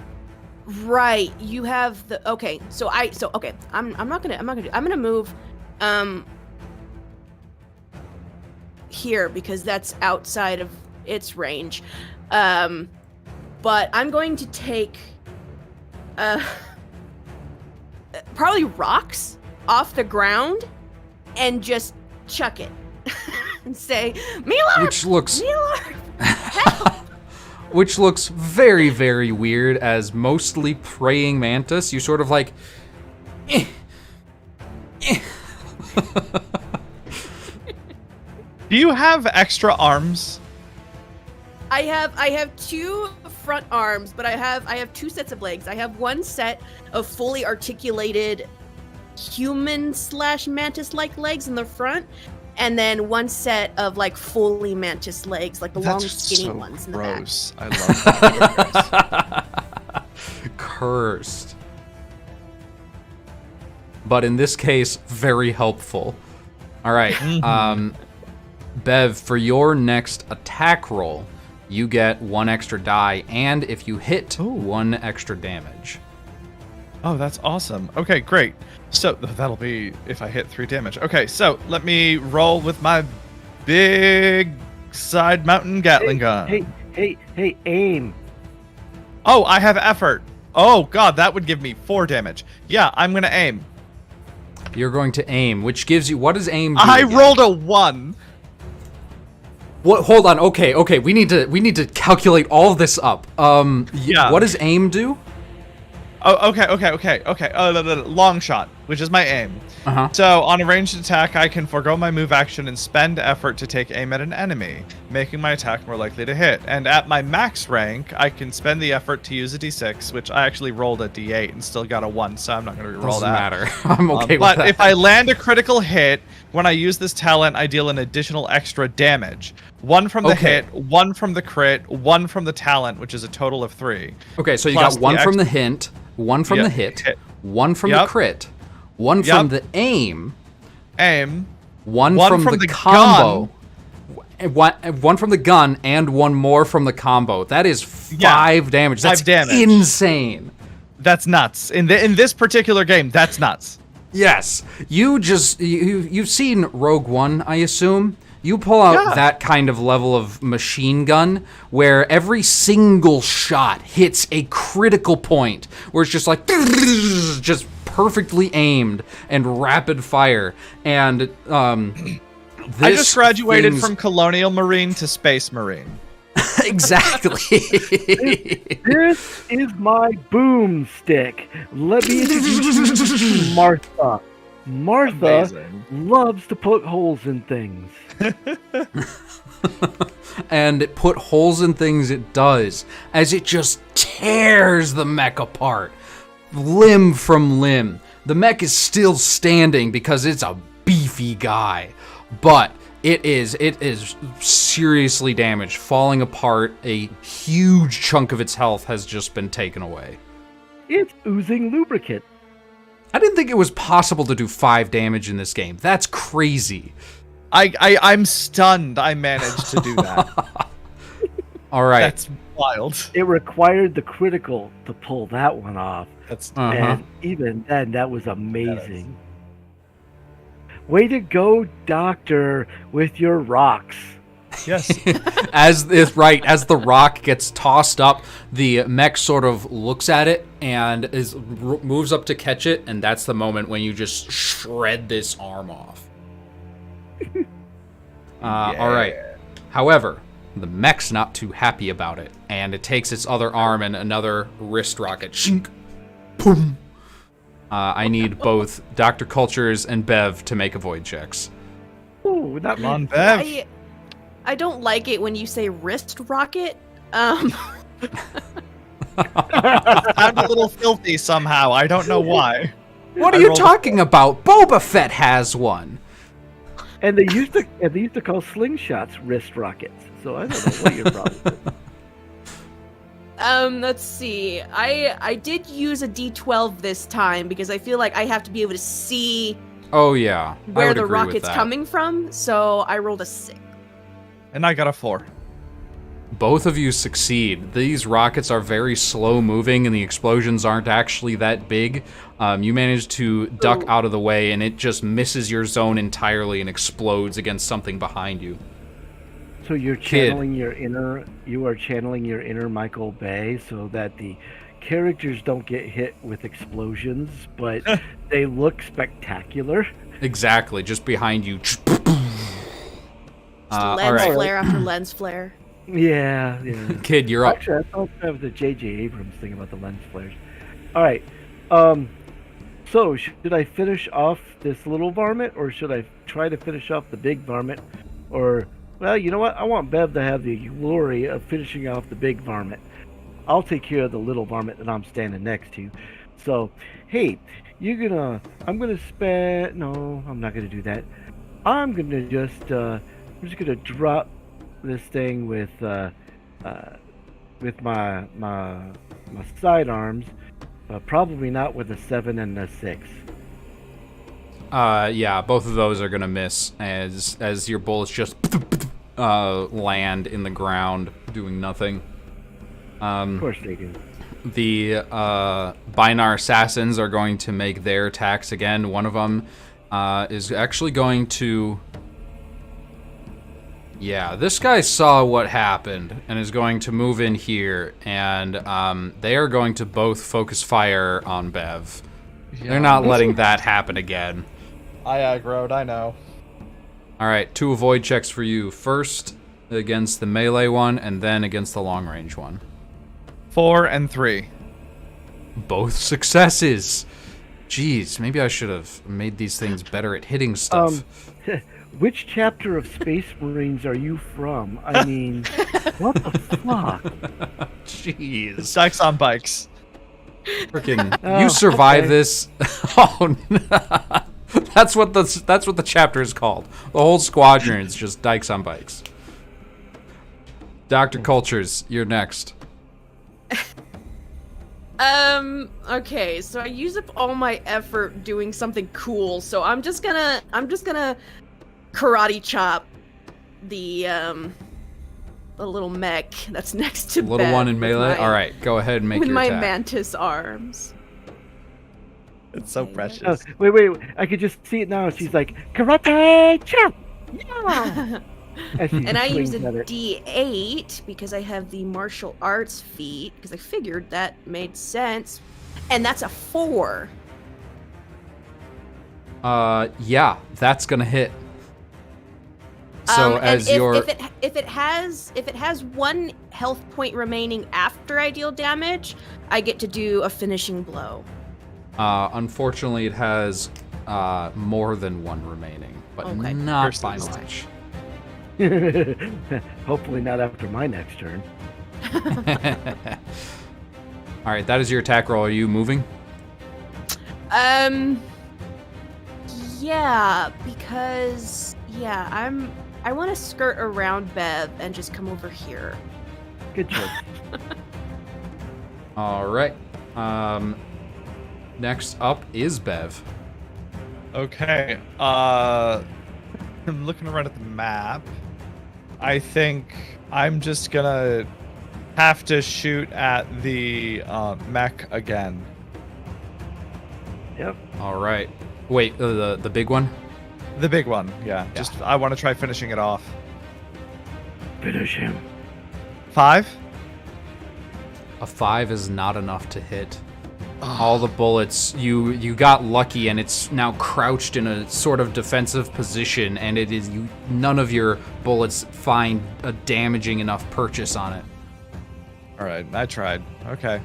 Curses. All right, the mech's turn, and it is going to lash out. I don't know which one it's going to lash out against. Even for the kid, odd for Bev.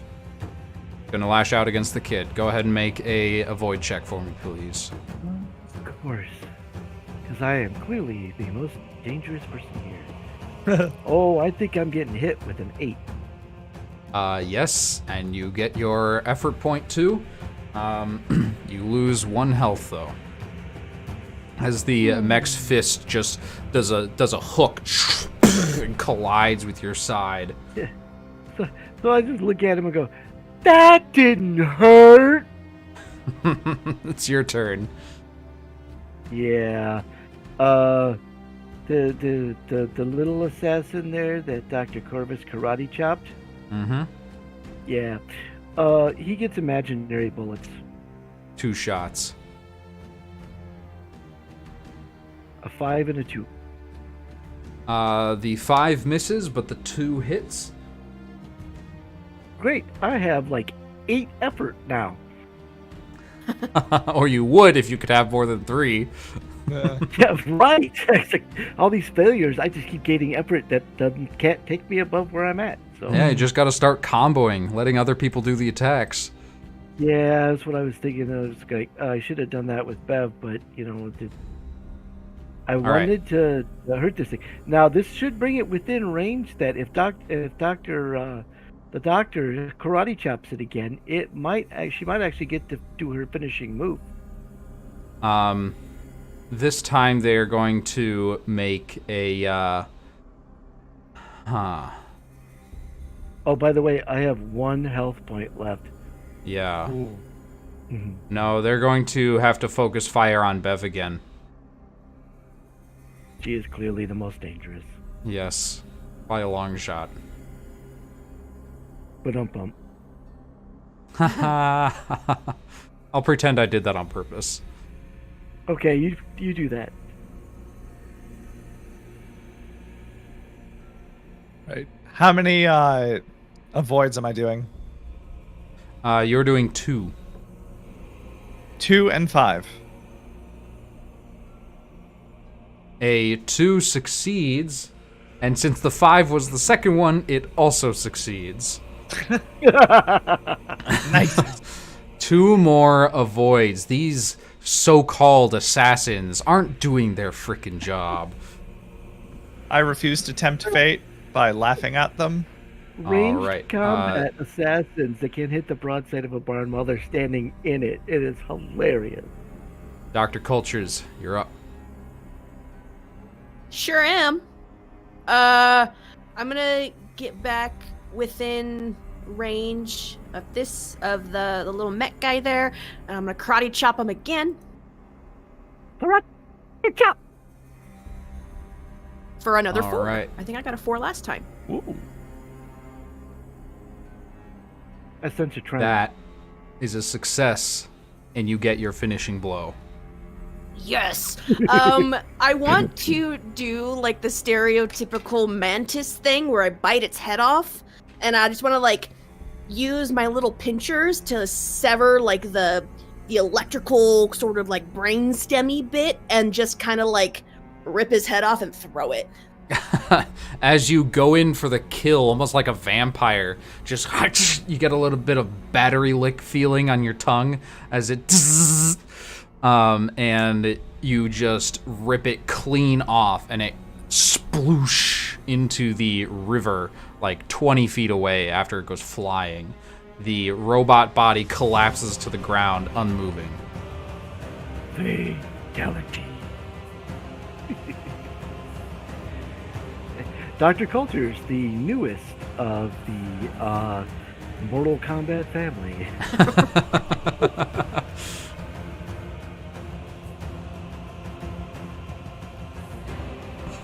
I just had this.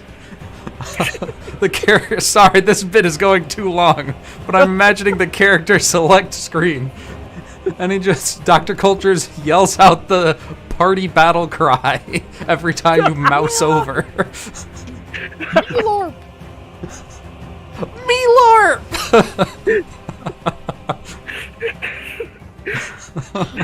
I swear I heard her shout, "Meatloaf!"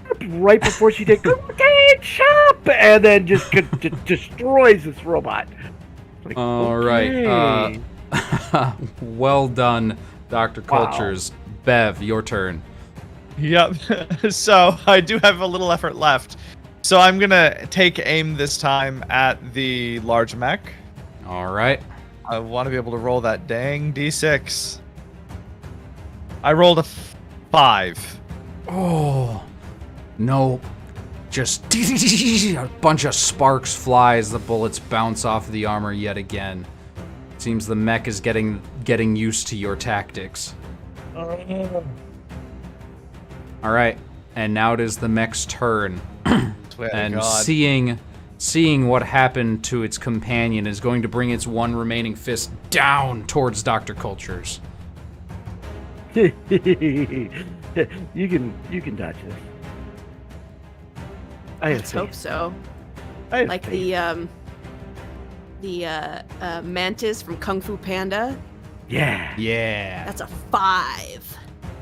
I don't know if that's five good or not. A 5 is exactly what you needed because ties go to the roll.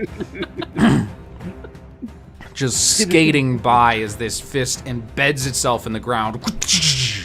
Dirt spraying everywhere. Iron Kid, you're up. Hey, I has a brilliant idea. Combo attack.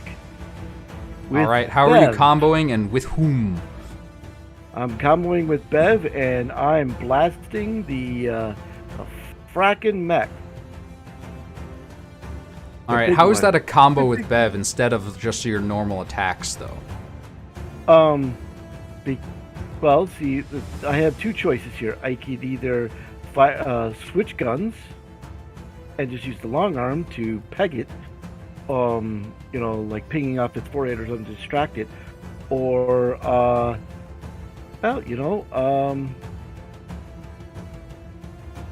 think the pistols would be a better choice in this regard. I could potentially do 2 damage that way. So, here's the question. Do I combo it with Bev and if she does well enough, gets the extra bonus damage, or do I just shoot it? Mechanically, comboing is going to be much better because it's going to be able to give that extra damage and make the damage more likely to land. Right, because it'll give her extra die. Mm-hmm. And this thing's hard to hit. Right. Mm-hmm. So because it's roll 2 dice and choose the lowest, right? Combo would add, and when you roll multiple dice, you do use the lowest one. Right. That's what I was. It's basically D&D advantage, but you're giving it to somebody else. Yeah. All right. Yeah, that's what I'm going to do. I am just going to fire wildly at the mech to just try to distract it, to give Bev an advantage to try and hit it hard again with their Gatling gun. Because I know that if I am distracting enough, it might attack me instead of them. And even though I only have 1 health remaining, I would rather that outcome than one of them two getting squished. So All right. we will do that. So you're back down to comboing. 0. What does it look like as you combo with Bev using your pistols? Well, I'm just firing randomly at it, so I'm not trying to hit it at all, really. But I'm just trying to distract with the Just with the gunfire. pulling off as many shots as you can. Yep. Just not actually Wild aiming at fire. the thing. Yep. All right. That's your turn. The next is the last remaining assassin, which from its distance is going to take a shot at Dr. Cultures.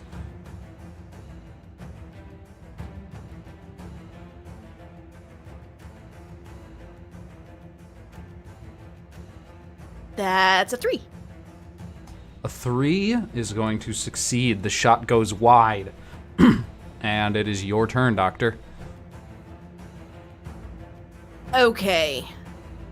I don't want to get anywhere near that big guy while Bev is ready to fill Right. it full of lead. So I'm going to use I'm high off of just ripping this mech's head off. So she's just like salivating and she's gonna just run over me alone, and she's gonna take her two movements to just get into melee range with this guy, and she's just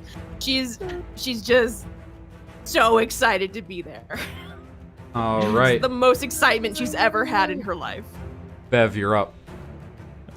Bev catches this out of the corner of her eye and is just smirking. Blood like splat. No, it's motor oil splashed across her face. All right. So we are going to use our last effort to aim at the Big Mac, and I get to have the aided roll to hit, right? Yep.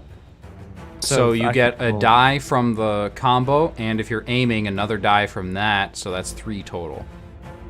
No, I get to roll d6s. Yeah. Oh, Reduce- right. Oh, that's what aim does. Okay, it doesn't give you extra. I rolled a 1. And you aimed, right? Yeah. So that's another 5. another 5 damage. That's another 5. Oh my Yes. god. You have found your team combo. Just combo with Bev, and Bev Yes. aims. 1 from the hit, 1 from the combo, 1 from the hit, 1 from the combo, 1 from the crit, 1 from the aim, and 1 from the big gun makes 5 total damage. How do you want to do this? I think that Bev is just real pissed at this point. She feels like shit. She had that stab in the neck to get the hit points back, which that can't feel good. Like, she's probably like wired and on edge and like shaking because it's like a stim pack, and she's just like angry at these things. Like, we traveled all this way for these assholes, so she's just like, ah! Like, just like screaming as she's just peppering it with bullets until it's basically Swiss cheese Just flavored metal. Like, yeah. just pulled down the trigger the whole time, screaming, and like, still bullets are shooting after flying this thing is long dead. well after. Yeah, Mhm. exactly. I swear I heard her say "Let's rock" right before she just unleashed on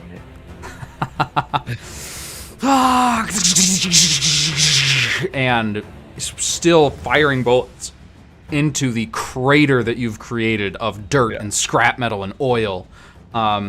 It would be the mech's turn next, but that thing is not ever moving again. Iron Kid, there's still 1 left. Yeah, and I'm just gonna end with, like, at some point she's gonna pause, and then she's just gonna turn her attention to the last one. A shadow passes over her face, and so you can just see eyes glinting with bloodlust. You know, I can't get close enough to shoot it this turn. Not with your pistols. Well, I got the rifle. I can hit it from here, but I think I have a disadvantage. I'd have to move to do that, I think, to get no penalties on firing at it. So yeah, I'm gonna come up here next to, Gunnosaurus Rex. Swap weapons and blow that thing's head off. Well, not technically. I mean, I can't do enough damage for that. All right, go ahead and make your attack roll. All right. A 5. 5 is not enough. The shot goes wide, breaking off the wood of a tree nearby.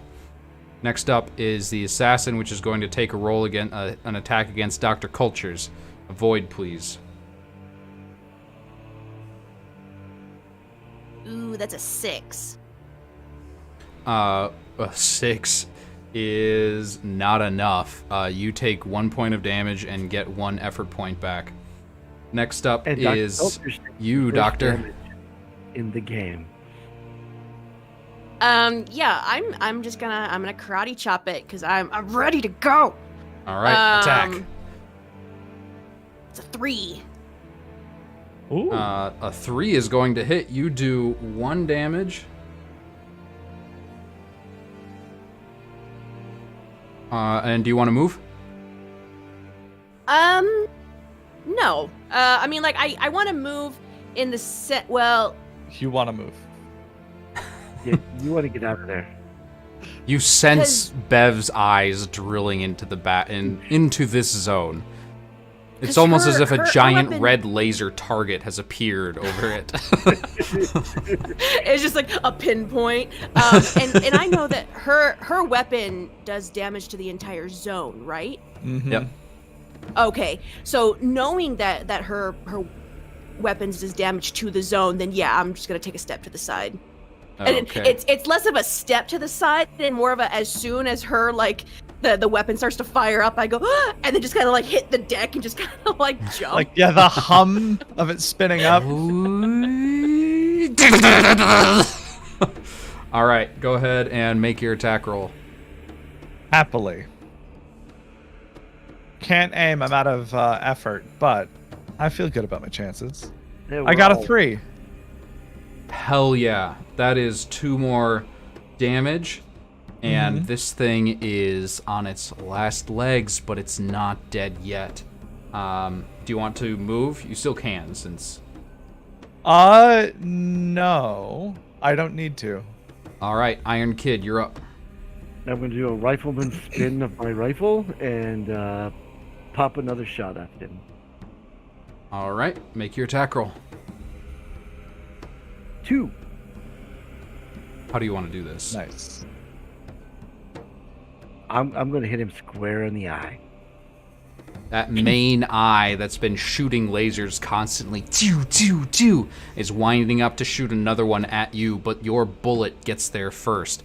And with an invisible force, its head just explodes right from the center in slow motion.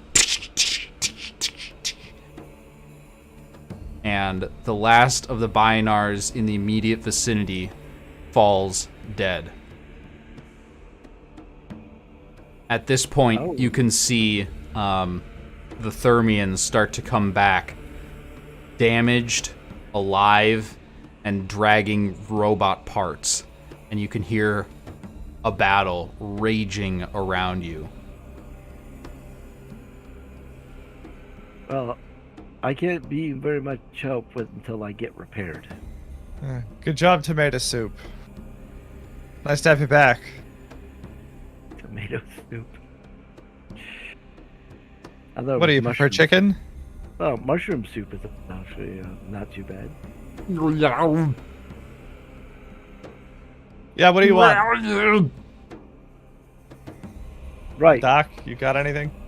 Does which one of the Thermians is this? Is this the small vine-headed one we had a conversation with, or is this Milor? This is the one you had a conversation with.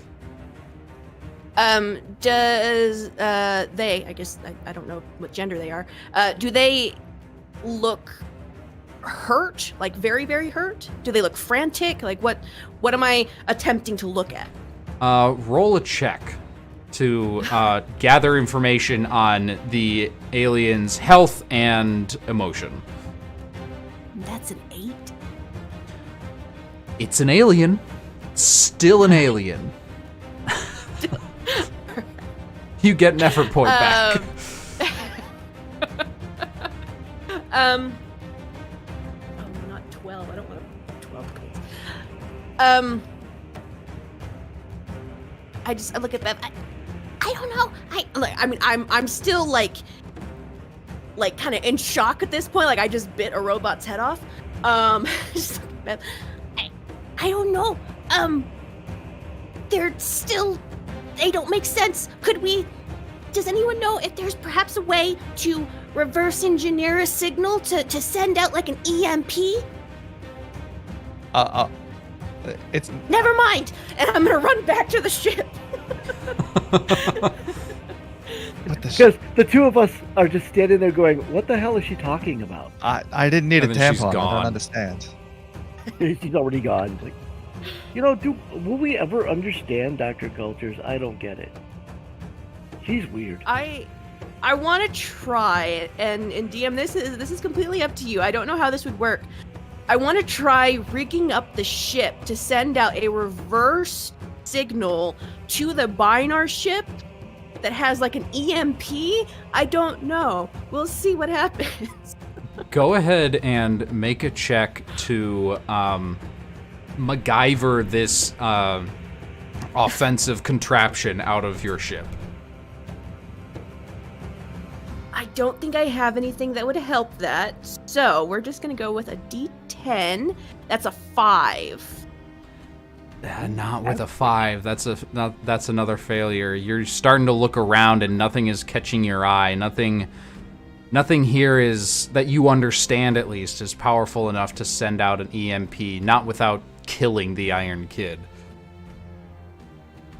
She considers it for a moment. Is that worth it? No, think. And she turns back around and heads back out to the others. I got nothing, you guys. I'm so sorry. Bugs and plants. That's all I got. Well, let's follow the plant people, I guess, and see what they got. Are they making, like, come here gestures? Yes. Or, like, stay away gestures? They throw the pieces of robots down, unmoving, and still injured. They sort of wave their hands towards them and start running again towards the mushroom-like structure. All right, time for another jog. Let's do this. I want to crawl on the back of the Iron Kid because I know that that's not going to make any difference to whether or not they're able to run. It slows you down just a bit, but not very much. A pace, maybe.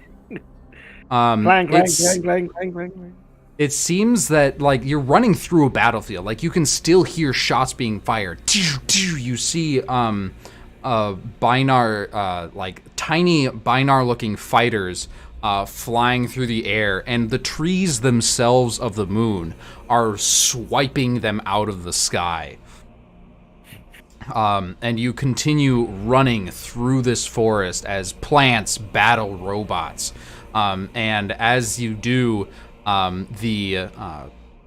the one that you spoke with in command appears to have some sort of command, as the very vegetation itself starts to push the robots back to make a path for you straight to the stronghold.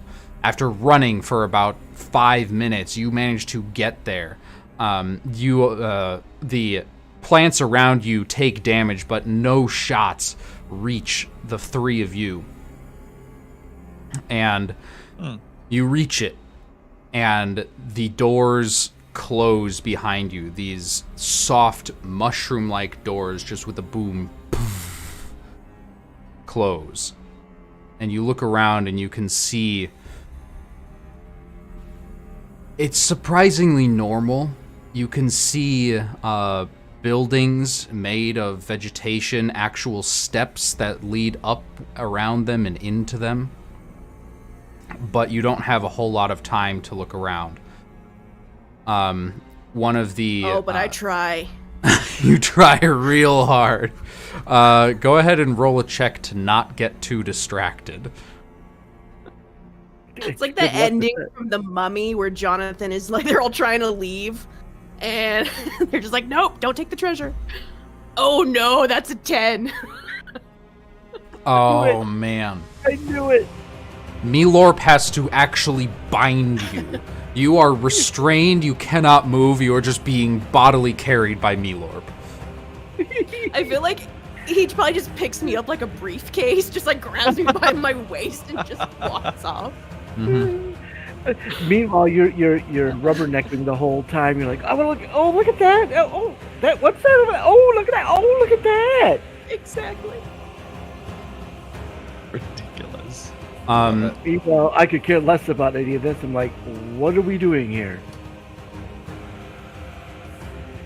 You go inside one of these mushroom fungal buildings, and you can see, you would expect to see some sort of alien technology or something, but it seems all of their technology is built into either crystals or the vegetation itself. So you go into this room, and there's this, like, war table with the actual physical surface moving to show where each force is around the topography of the surrounding region. And standing at the back of that table, looking down at it, sort of over the shoulder of the commanding Thermians, all these strange plant creatures, Looking down at this table, you see your companion, Dr. Corvus. He's not currently wearing his suit, he's just wearing a lab coat. He's got that, he's got the basically black rubber glove-like substance on his hand that you've come to know so well. And you can see in the ceiling, there is another one of those translators. So you can hear in English the words that are being spoken inside this war room as the siege happens outside. But Dr. Corvus speaks first. You're back! You're back! Amazing! Oh, this is perfect. We can actually go home. Where the hell have you been?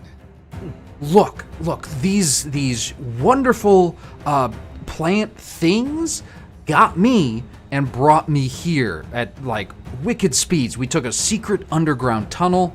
I'm not sure exactly where I am, but this place is amazing. And I've been talking with them, and apparently they can just, like, I gave them the coordinates they need and everything. They can just teleport us back to Earth. We still kind of sort of need the ship. Do we? No, I do. no. Alice, no. Alice has gone rogue. That Alice is ship. a non-issue. But my problem Is that sleeping now. I Ah. still need the ship.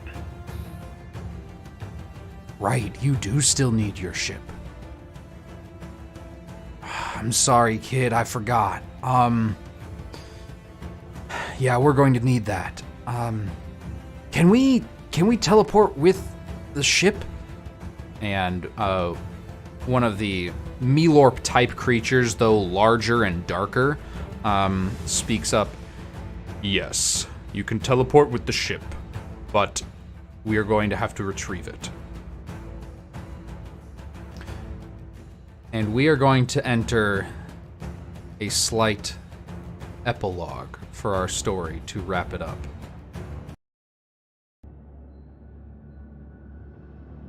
So we slaughtered thousands of these robot creatures with a single Gatling gun shot from Bev. Because we combo with her and make sure it happens.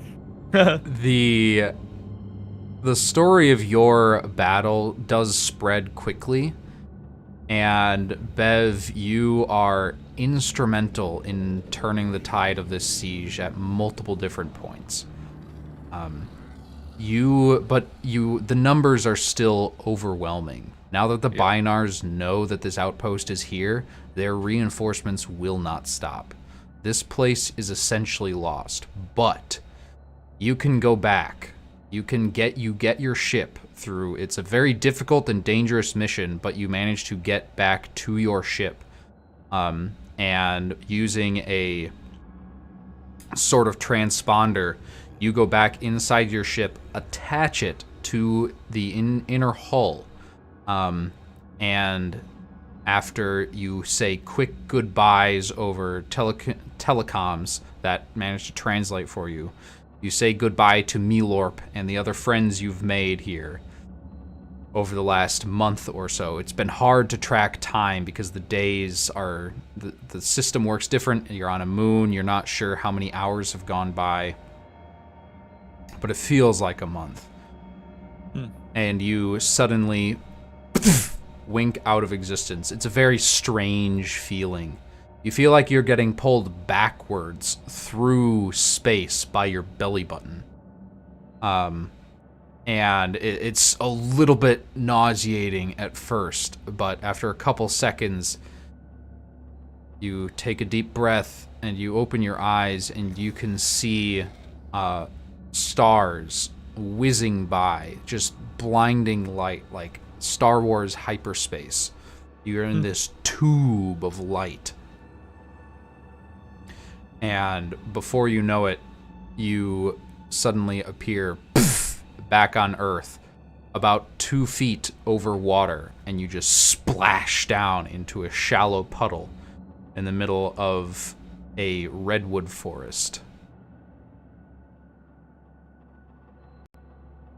And a second after you, the ship blinks into existence above you and splashes down as well. Oh, so we each with the. Holy shit, is that 1G?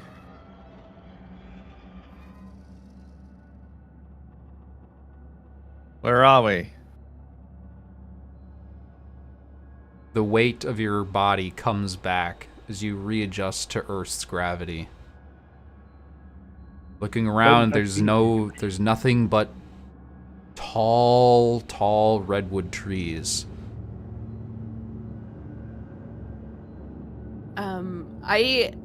I could probably pinpoint exactly where we are based off of the taste of the dirt, grass, and bark of these trees. It's like lick the ground. It's like, we are exactly at this point. You go ahead and make a check for that.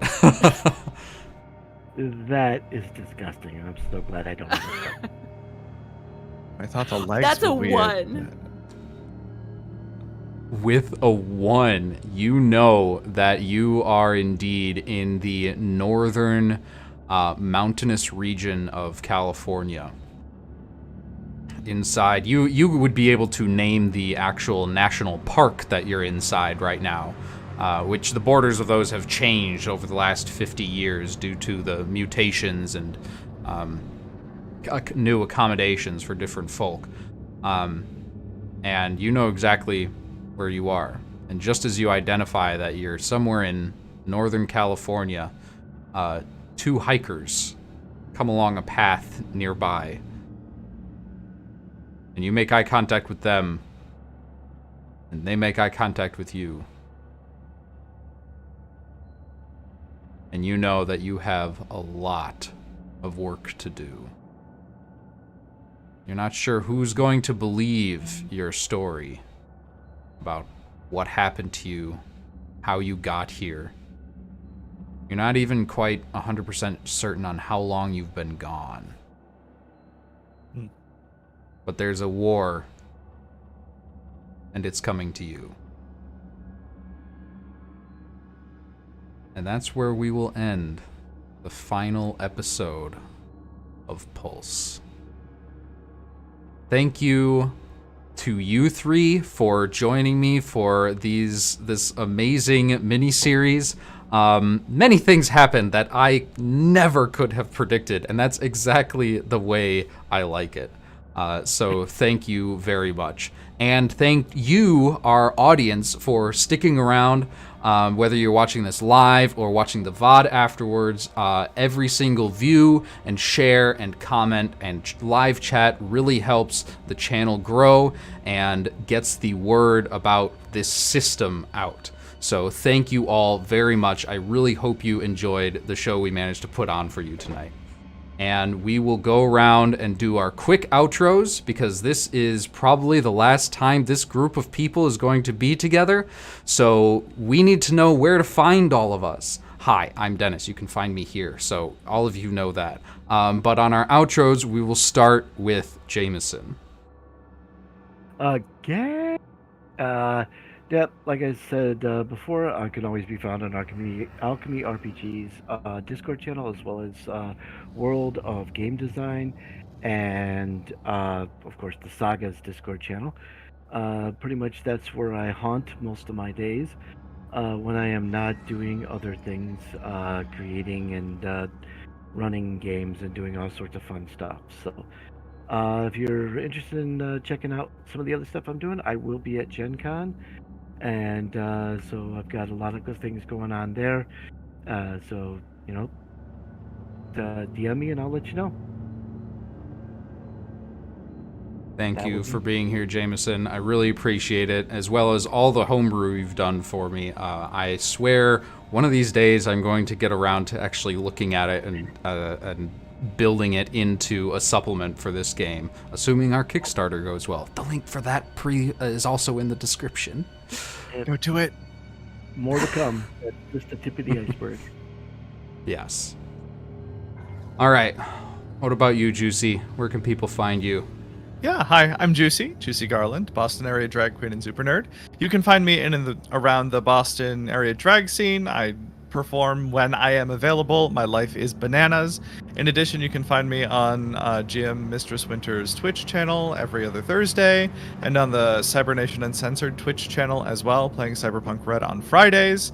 In addition, you can find me on the twitter.com at juicygarland, one word, and on Instagram at juicy.garland, and on Blue Sky at juicygarland, where I post all sorts of stuff when it pops up. I love doing a lot of different one-shots, and I have a couple of different projects that are more long-term cooking in the books, so I'm really, really excited about that. So just keep paying attention, and you'll find more stuff.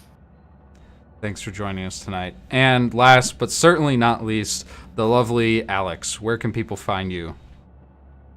You can find me on Twitter, Twitch, and YouTube at it's BAlexHorn, and that's BEE. And that's really where just where I'm at. That's my little space. That's where I'm at. You can find me there. Again, thank you all for joining, especially to you three. Amazing performances. I had a blast. I wish I could do a full campaign of just this world and these characters and this story. But as a creator, all of us know being a creator is difficult and takes a crazy amount of time and planning. I hope that I will be able to find each of you individually in other streams. I'm certainly going to be keeping up with your socials and your other streams and everything else. So again, thank you for joining. Thank you, audience, for sticking with us. And just remember, everything is going to be okay. Have a good night, everybody.